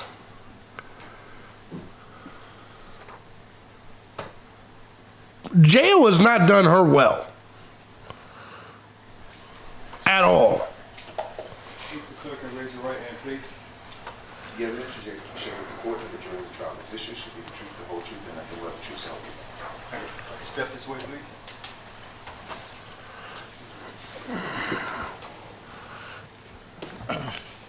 Good afternoon. Good afternoon. Good afternoon. Could you please introduce yourself to the jury? Hey, is the Asian? Yes, my name is Eugene Foster. Oh, maybe it's not My Asian. first name is spelled Y-U-J-E-A-N. Last name is It Foster. is. F-O-S-T. Maybe it is. And what is your city and state of residence, sir? I currently live in Statesboro, Georgia. And what do you do for a living these days? I'm a retired police lieutenant, and I am Was there any evidence? full-time at International Paper. Where did you hear that she was beat by her mom or her stepdad? What are you doing for International Paper? I'm a chemical operator. Okay. And when did you retire as a police officer? March of 2023, I retired. And was that from the Chatham County Police Department? Yes, sir. Do you have any side jobs now in addition to International Paper? Yes, sir. I guess I didn't have enough to do, so I work part-time at the Chatham County Sheriff's Office as a police instructor. As a police instructor? Yes, sir. What kind of topics do you? Because America's weak upgrade. Level 3 instructor, so pretty much any topic out there I can teach. I teach driving, use of force, firearms, defensive tactics, legal issues, everything. Now, at the time that you retired from the Chatham County Police Department, how many years of service did you have as a police? Almost 27 years. And what departments were those almost 27 years spent in? Oddly enough, in '96, I started with the Chatham County SO. And then, The sheriff's Exactly. office? Yes, sir. Sorry to interrupt. Chatham County Sheriff's Office. And then I laterally transferred to the original Chatham County Police Department. And then we merged with the City of Savannah Police Department, which became the Savannah Chatham Metropolitan Police Department. And then in 2017, we had demerged and I went back with the Chatham County Police Department. Now, I don't necessarily want to ask you about every assignment that you held during your career as a police officer. Yes, sir. I'm guessing it's probably a lot of different things. Luckily, I was able to treat various things. Did you have I guess, any experience as a detective specifically? Yes, sir. For over 7 years, I was in detectives, and I was I was in auto vehicle theft, and then I went to violent crimes. I was in robbery, homicide, and during those 7 years, and I was also for a short period of time in an undercover unit. Was that with the Savannah Chatham? That's funny. Yes, sir. Yes, sir. Dealing with robberies? Yes, sir. So you've been a detective before, did? Yes, sir. On October 5, 2020, Yes, sir, I was. and what was your position and assignment? I was the West Side Watch Commander for the Chatham County Police Department. And who was your immediate subordinate in that role? At that time, it was Sergeant Bobby Stewart. Okay. So it goes Sergeant Stewart, and then next up the chain of command was you. Is that possible? Yes, sir. Did you, at some point that morning, respond to 535 Buckhalter in response to a missing child call? Yes, sir. Now, you were not the first on scene, were you? No, I was not. Who else was there at the time that you got there? And I'm not asking for names, just broadly speaking, who was there when it was going on? The initial officer was there, which again, I'm not sure which one it was. I'd have to go back. He has a picture of Mal Sergeant on as Stewart was well. already on scene, and when I got there, he started briefing me on what he had already initially found out. So you show up and you get briefed by Sergeant Stewart. At that point, do you go to the senior on scene or on-scene commander? At that time, yes, sir. And the story that was given initially was that the defendant had woken up at around 9 and the front door was open, right? That was what I was initially told, yes, sir. Did you take a look at that door? Kitty, there's an Asian on our television. Who do you think the audience means when they say he has a pic of Mao?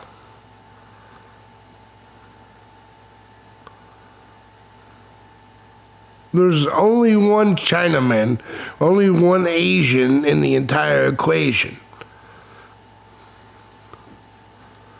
I did. Can you tell us what you remember about that door, if anything? I remember actually checking the function of the door and actually opening it and closing it. And I realized that it wasn't something Right.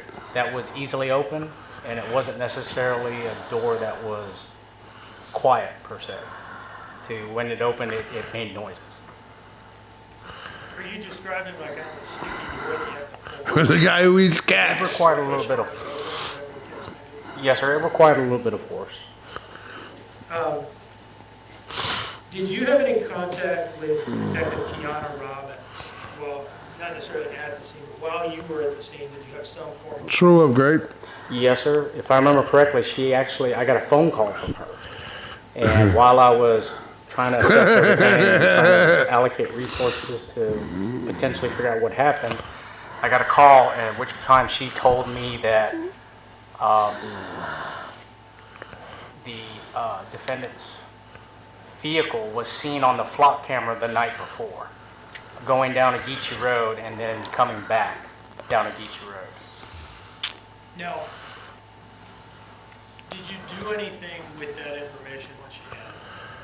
Yes, once I found that out, because I think when Sergeant Stewart briefly told me they had said that they had went to bed at a certain time the night before, I went back to her, because then some, just kind of got a little feeling, so I went back and I asked her. I said, at any point did you ever leave the house for any reason? And then she told me no twice. She said, no, never left. I said, okay. I said, could maybe, maybe you went somewhere and the thing? She said, no. So once she told me no, that kind of threw up another flag for me. I became concerned about that. And I remember talking to her in the backyard or back porch area. And I asked her, I said, could anyone, you sure you didn't leave the house? And then she said, oh, wait, I do remember I went up, I don't recall the address. It's the convenience store right in front of 4711 Ogeechee Road, which is the same mobile home park. She had said that she went up there to get some Orajel. And she said that she went up there and then she tried to show me her phone. And she said, matter of fact, I went up there at such and such time, and it's in my report, and I came back. And I was back home at about 1:25.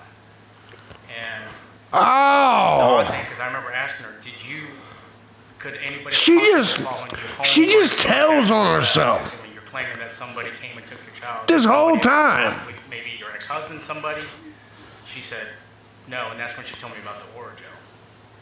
The concerning part about that to me was, I've worked that area close to 27 years. That convenience store has never been open past midnight. Now, did you as a lieutenant have a body worn camera on that day? No, sir. It wasn't required not by our policy. And is that because, I guess as a lieutenant, you're not typically the one out there making first contact with a complainant or a suspect? Conversation that you're referring to, wherein she gave you the Orajel, the Chevron Orajel story, or convenience store Orajel story. Was that captured on somebody's body? I believe on one. Yeah, she's got to be retarded. Like, think about it. She's lived there. She knows the goddamn gas station wasn't open. Why on earth would you... Yeah, I mean, I don't understand it. Yeah, of course tomorrow will be better. They have to get rid of... Look, they have to get through the initial cops on the scene as witnesses. They have to get through that, man. It's like they're not going to start off with the boyfriend. You know what I mean? It'll get better as we go, of course.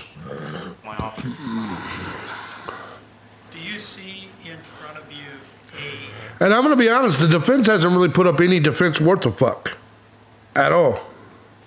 disc marked? Agree with you, KD. Do you know what is on this disc? This is the body worn camera video of It's the process, yeah.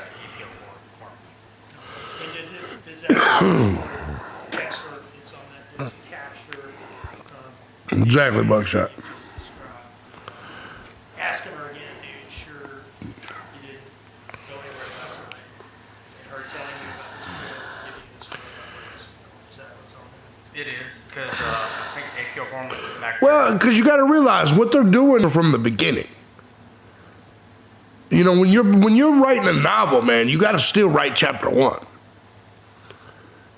You have to. The story can't be told if you just start at the end. Which in a lot of ways in their initial opening statement, they did give the whole thing. But now you got to write the details. You got to fill in the blanks. family when I came up. He was already back there. And I had to leave the home the night before at any time where somebody could have followed you back home and possibly come and took your child. And she said no.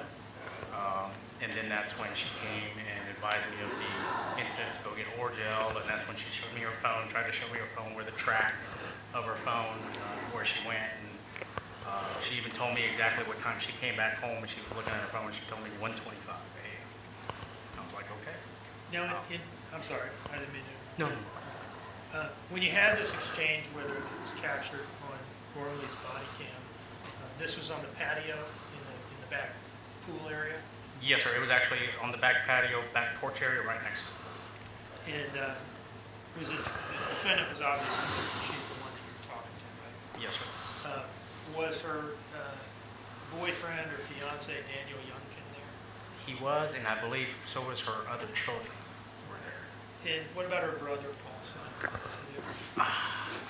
There was a family member, I don't know exactly what his name, because I don't remember talking to him, so if that was his name, it may have been, but I do remember there was another male family member there. And what was Gormley doing? I mean, you mentioned that this was caught on his body cam. What was he doing back there with the three of them? He was standing with them because I believe at that point I had already instructed the officers to research the house again, looking for Quentin, just to make sure that maybe he wasn't hiding anywhere or anything of that nature for this type of case, just to double check. And for that, at this point, did you want these three people out of the house so the scene would be secured? Basically, I had everybody who was in the house that was there out just to have the officers go and look for the child.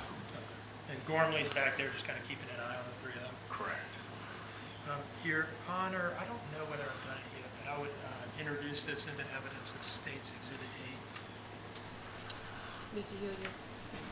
What is it, Judge? I guess it's the Gormley's body cam? Yes. No objection. Okay, it's admitted.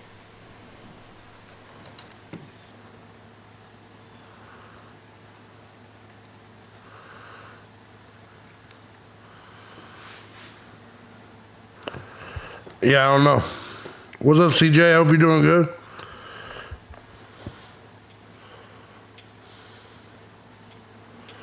It's still rough, huh?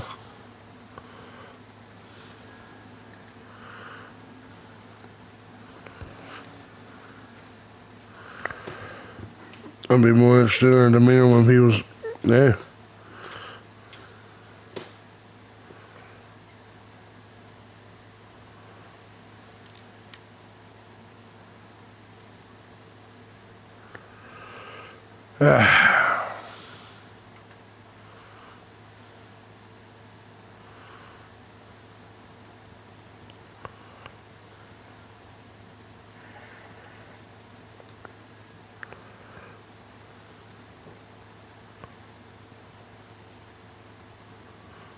You know, I wonder what's going on in her head, man. I wonder what she's thinking right now. If she's thinking at all, actually. I mean, clearly she is, but I wonder what's there.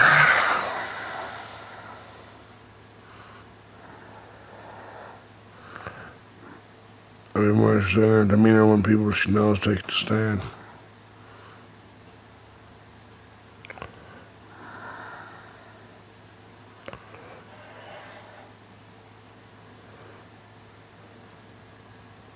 The fuck are they doing?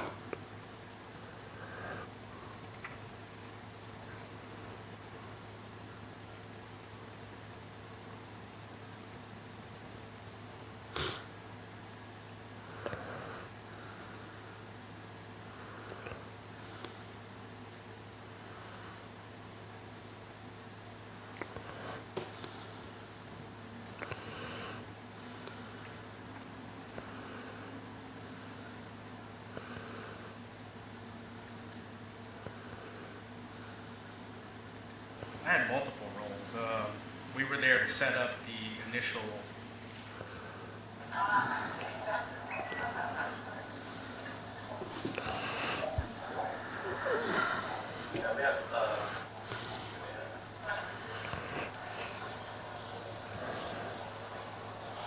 Wasn't even two, I was on 125. At 125? So I was gone for literally 12 minutes. And you went where? Right up the road to next to that Chevron. Oh, the 40 over here on, right here on. Right up the road, because I used to work at Bojangles, so I had a girl named Misty that I got a bar over for the canine. Okay, give me just a second. Yeah. I had there's a girl named Misty that I used to work with who had dental problems as well, so I got in contact with her and asked her if she had ortho, because I called several anything? Did you go back out at all any time of the time? When I did get back, there was a car, which is why that lady mentioned it, whatever. I was thinking that maybe the car was for people across the street, but it was another little gray car sitting out front of the house. Okay. So I was thinking it was for across the street from the neighbors, so I don't know. So you said you got home about 1:30? Yes, it's 1:25 a.m. is the exact time that I got on my phone for until 1:12 minutes. Okay, all right. Nobody fought me, right? No. Ten balls. They're just gonna ask you about. You mentioned earlier, and I want to make sure I heard you right, that there were, before she told you about this trip, Exactly, Contessa. one, whatever it was, that she had previously, she had given a time that she went to sleep, and she had given a time that she... Dumb as shit. And I think you said that she had twice told you that she didn't leave the house, didn't go anywhere during that time window. Is that right? That's correct. Not once, but twice? Twice. Now, are those statements captured in this exchange, or are you talking about some other statement she made to you earlier, not captured on camera? There was others, and I believe when I first got there, I asked them what happened. And I believe that's the first time when she told me what time they went to sleep. But then on this time, I asked again, after I had gotten a phone call from Detective Robbins, where they told me that her vehicle was seen on the flock camera system. That's when I went back to her and said, did you ever leave the house? And as soon as I approached her, the first thing she said was no. And then Well, that's a dumb bitch. That's a dumb bitch. she shook her head again, and then she went, oh, wait a minute, the warrant. Now, I want to move forward in time, long after October 5th. Agreed, son of a bitch. Later in the eventual landfill search that was a part of this investigation. Now, were you a part of the landfill search? From the very beginning. And what was your role or roles, I guess? I had multiple roles. We were there to set up the initial site to start the search of the trash that was there. I was there prior to us starting the search. We were there getting equipment.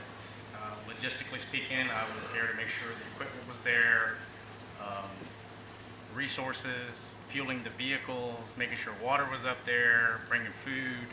I mean, I was kind of a jack of all trades.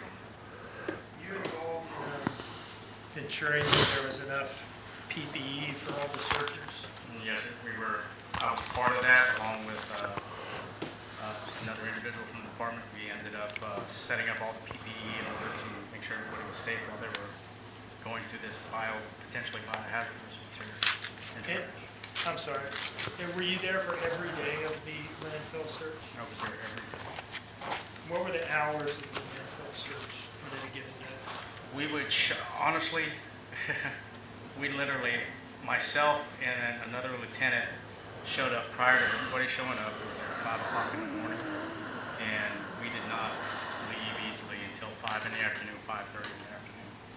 And the only time I actually left is when we had a uniformed security, a uniformed police officer coming to do security of the landfill site after hours. Tell me about the after-hours security. We usually traditionally broke down about 4:30, 5 o'clock to clean everybody up, decontaminate everybody. And then once all the searchers were bussed out, I was the last person there waiting for the relief uniformed officer to come there and sit on the site. That way we had security there at the site 24/7. Somebody from the police department would have eyes on that site 24/7 from the time that we started to the time that we ended. And are you talking about the entrance to the landfill on Little Neck Road, or are you talking about inside the landfill at the search area specifically, or both? But there was security at the entrance of the landfill, but that was done by the city of Savannah because that was their area. The actual site where I do wonder when they're going to close up for the day. the volunteers and the people who were assigned to the search was actually done by Chatham County Police Force. Was the area kept well lit at night? Yes, sir. We actually had floodlights that came on. The officers were instructed to turn them on when it got dark. Sometimes when we were still there, I would have them turned off before the officer. Because the trial needs to be done. What's the point of all this? So we could have visibility of the They're area. no, they're in Georgia. That way there would be no chance, any way, shape, or form Nope, they're in Savannah, Georgia.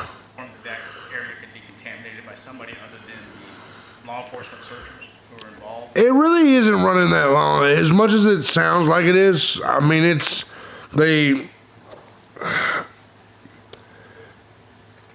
every single time I usually see court cases handled, it's usually 6, 7, 8 hours, 10, sometimes 10 hours long on these channels, man. And police personnel, and of course, waste management personnel that were. Now, did you pull that overnight security duty yourself at any point? Unfortunately, a few times I have. And what did that involve for you? Basically being in a uniform, sitting there, looking at the landing where the trash was brought, I hate to say it, trash was brought there to be searched, and looking at the site where they were actually pulled from to bring down. We had all that lit up to where you could actually see the whole thing. You do some real, some do, yeah, some are long as shit. The day that Quentin's remains were finally found. Unfortunately, yes. And what were you doing at the landfill that day? What were your duties on that day? Again, from based off of the logistics part and setting everything up and all that, while we were there and they were searching, we were actually stationed by, and every time something of significance was found, they alerted us, and then they would bring whatever certain items that they found and took it over to the forensic anthropologist to review. And was that the last day of the landfill search? Yes. Overall, how many days would you say that you were out? You may not remember off the top of your head, but roughly how long did this landfill saga last? I remember it was after previous Thanksgiving, I think approximately 4 weeks. It was a very extended. Yeah, this is getting long, man.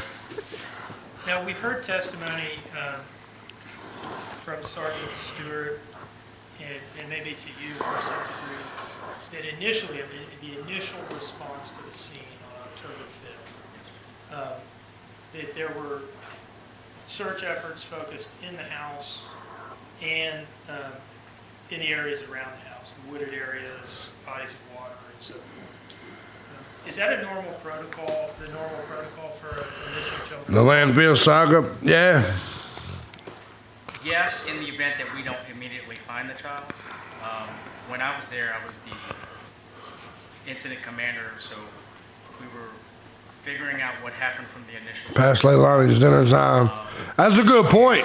Make sure that we covered all our bases. That's a good point. Everything that happened, we initiated a further search pattern. They probably will. Coordinate, and we started getting. That's a great fucking point.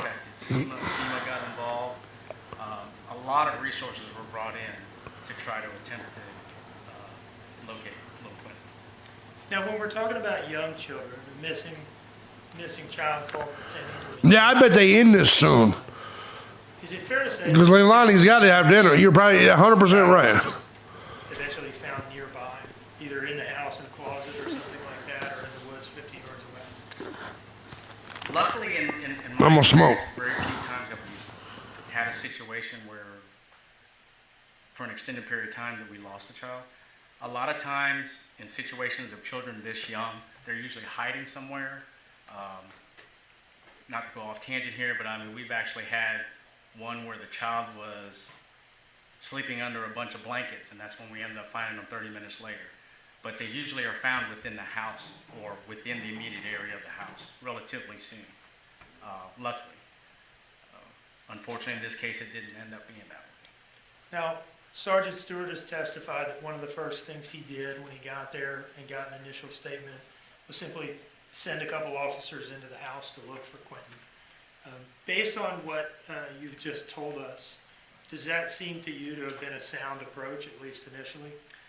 Yes, sir, because traditionally when a child is lost, usually the parents or family members are hysterical for the simple fact that, I can't find my child. So They tend not to search as well as a reasonable-minded officer would when he comes to the scene and knows what to look for. So yes, that is a normal protocol. Well, let us check the house, maybe we'll find them. And that's what was initially done. One moment, please, Your Honor.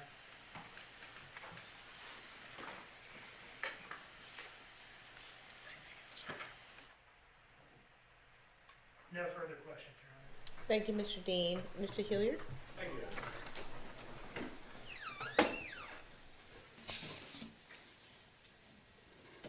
Lieutenant Foster, how many people were searching at the landfill over the course of that 5 or 6 week period?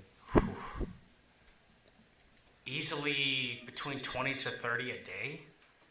And so let's say how many days? 45 days, let's say. So 20 or 30 a day times 45 days, that's a lot of people, isn't it? Correct. Okay. In and out. And that's not counting everybody else who's coming in and out of the landfill in normal routine business, correct? Correct, but the majority of the searchers were the same I don't think people. I had a question before you. Did I? Objection, Your Honor. I'm going to ask that the witness be allowed to complete his answer. I don't believe There there was wasn't a a question. So, Mr. Hilliard, I'm going to ask that you move on. So Lieutenant Foster, so there was, I'd say, easily hundreds of people in and out of that place during this time frame, correct? Not hundreds, no. Not during the course of these several weeks? Not hundreds, no. Okay. Thousands in? No, not thousands. So if you had 20 or 30 people a day times 45 days, okay? Is it the same 20 or 30 people every day? Majority of the days, yes, sir. Okay. But not every day? Not every day, no. Okay. So it was different people? Sometimes. Okay. So that being said, this is a dump, correct? It is a dump. And you have a number of people coming in conducting normal business, and you have a number of people coming in conducting searching, correct? Correct. Is that a fair and accurate statement? That is fair and accurate. Okay. And you said a minute ago that you were genuinely, you didn't think that you were trying to protect against contamination at a dump site with all these people in and out of it. Correct. Is that genuinely what you just testified to? Yes, sir. Okay. All right. Now, that being said, at 535 Buckhalter Road, how many people were there on October 5th?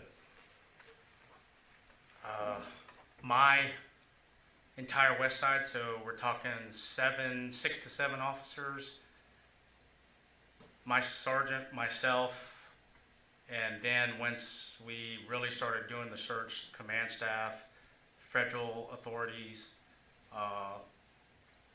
but as far as going into the house, it was pretty much my officers, myself, and then the investigators that I know of. So I guess it's a fair number of people that day at least. Correct. Okay. So now we just watched this little bit of video right here. You asked a question, but what the question that you asked, because that was you asking the question on that video, correct? That wasn't Officer Gormley. Absolutely. Right. So it was Gormley. Yeah, they gotta set the groundwork. Asking the question, right? And the question that I heard was, you asked if she went anywhere with the kids, and she said no. And was that the question that you asked? I asked both. I mean, did you go anywhere? And then I asked, watch again, I asked the second time, did you go anywhere? Right. She first said she didn't go anywhere, no, was the answer, no. And then did you ask Exactly, Jenks. She said no. Right. And then, if I recall correctly, a few minutes ago, she said that she had more to do. Right. But this was at noon on October 5th, if I'm not correct. Correct? Yes, sir. Now, and I didn't understand because it was a little confusing to me, so correct me if I'm wrong. Mr. Dean then asked you if there was a prior statement to this, or if this was the statement that you were referring to, and I wasn't really sure what your answer was. Is this the statement that you were referring to when you said you had asked her if she went somewhere? Yes, Okay, so this is the statement. There wasn't some earlier statement, it was this statement, correct? There was an earlier statement when I initially got there. I, of course, looked around to see where the baby was sleeping and things of that nature. And from what Sergeant Stewart briefed me I asked what I'm time. I'm not asking you what Sergeant Stewart said. I'm asking you if it was your question. If Damn. you asked the question earlier. Yes, sir, if you let me finish, I would tell you, then I spoke with her, and spoke with her boyfriend, and asked some relatively same questions. Well, what time did y'all ready? When was the last time you saw me? Well, let me ask you that. You said you asked her boyfriend. So did you ask her boyfriend or did you ask her? Those are two different things. Both, they were both there together. Right, but who answered? That's my question. They both did. So the boyfriend answered. The boyfriend answered and gave me what time he last saw the child, and she also gave me an answer of when she recalled last. Okay. When, But that was the only other prior statement that you were talking that I am involved. about. Okay, that's all the questions I got. Thank you. Okay, thank you. Does the state have any redirect? No, Your Honor. Thank you. He's ready to get the fuck out of there.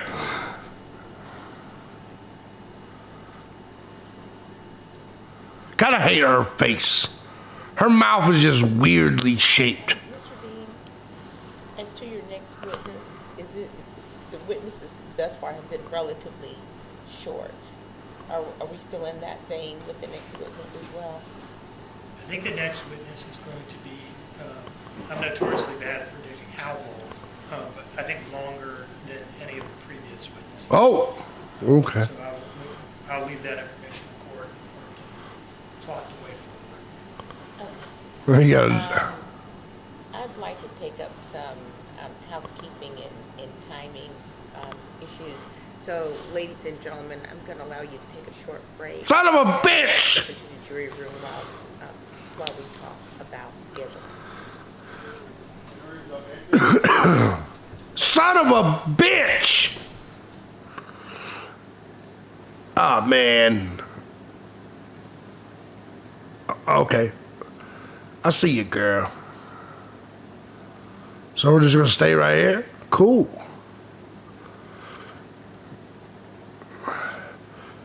God, jail done fucked up her whole shape. Jail done fucked up her whole shape. She's rough looking. All right. Exactly, Contessa.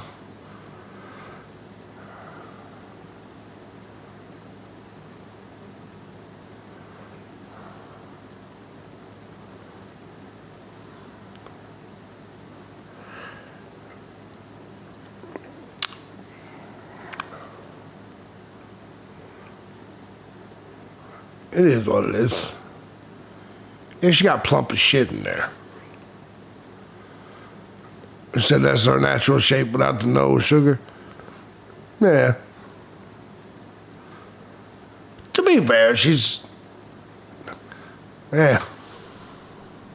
I don't know.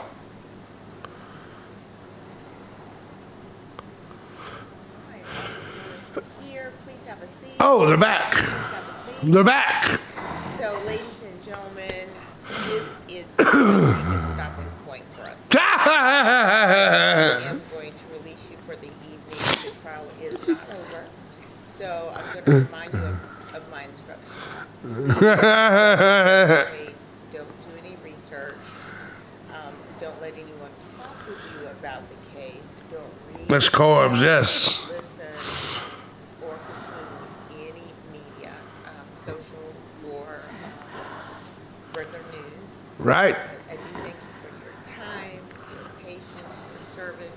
We will see The you fuck? tomorrow. You know, What the fuck? Did my shit click off again? Son of a bitch.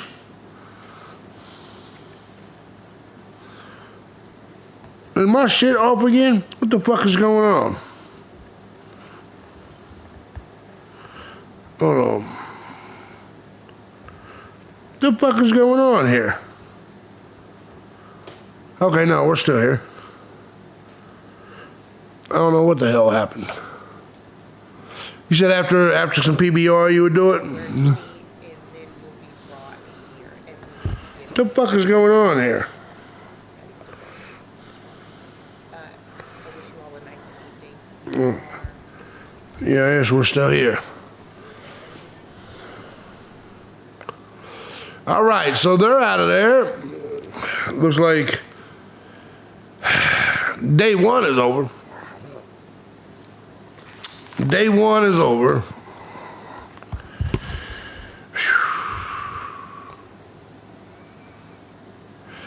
Let me say thank you to everybody who tipped jar today. Thank you to everybody that did not. Too many grilled cheese sandwiches on the radiator. Yeah. I do think this is where we're going to end it today. I have low standards, JB. Oh, yeah, man, I would too. Oh, I mean, I'd fuck her right now. She's been in there, in that jail all this time. Oh, yeah. Oh, yeah.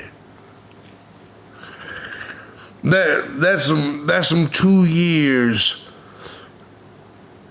untouched. Think about that. That's 2 years untouched for the most part. Yeah, I would definitely. Chris Lynn keeps saying Chris Lynn has this big thing where she thinks she stinks. I don't know why she keeps saying that. She probably takes a lot of showers in jail. I took a lot of showers, I took a lot of showers in jail just because there's nothing else really to do. I get the chick to wash my face. Make sure she bathes first. I guarantee you she's going to bathe a lot. I guarantee you she probably takes 2-3 showers a day. You just take more showers when you're in jail. It's just the truth. Because all you can really do is read and take showers. Yeah, her shape is sloppy. I don't mean she stinks. I never know. Notice that all the females are hating on her. She's sloppy, don't fuck her. But all the dudes are like, hey, the dudes. All the dudes are like, yeah, I probably would. All the chicks are like, don't. She looks like. You see what I'm saying? It's women hating on each other. It's just the way it works.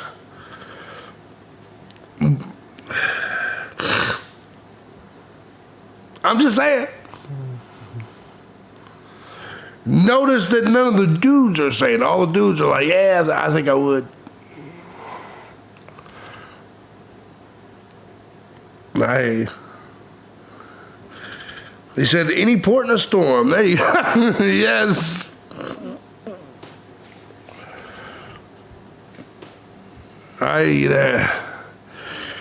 All right, guys, I will be back to cover this case in the morning. God damn, this was a long stream. Part 1 we did already this morning. This is part 2. I will see you guys tomorrow. So I gotta get it out somehow. I hear you. When it comes to my other channel, I should be going live tonight. I'm fucking worn out though. We will see. My intentions are to take a look at the news and get ready to go live over there. I'm not saying don't do her. Hell, I do her and smile when she wiggles. Yeah, exactly. When tired of the hole, pick a roll, right? Fat bitches get the best head. I don't trust skinny women to suck my dick. They're just not good at it. They're just not good at it. Anyway, good night, dog lover. You guys all have a good night. Better get dinner on the table. And get this night stream figured out. And if not, go to bed. Y'all have a good one, man.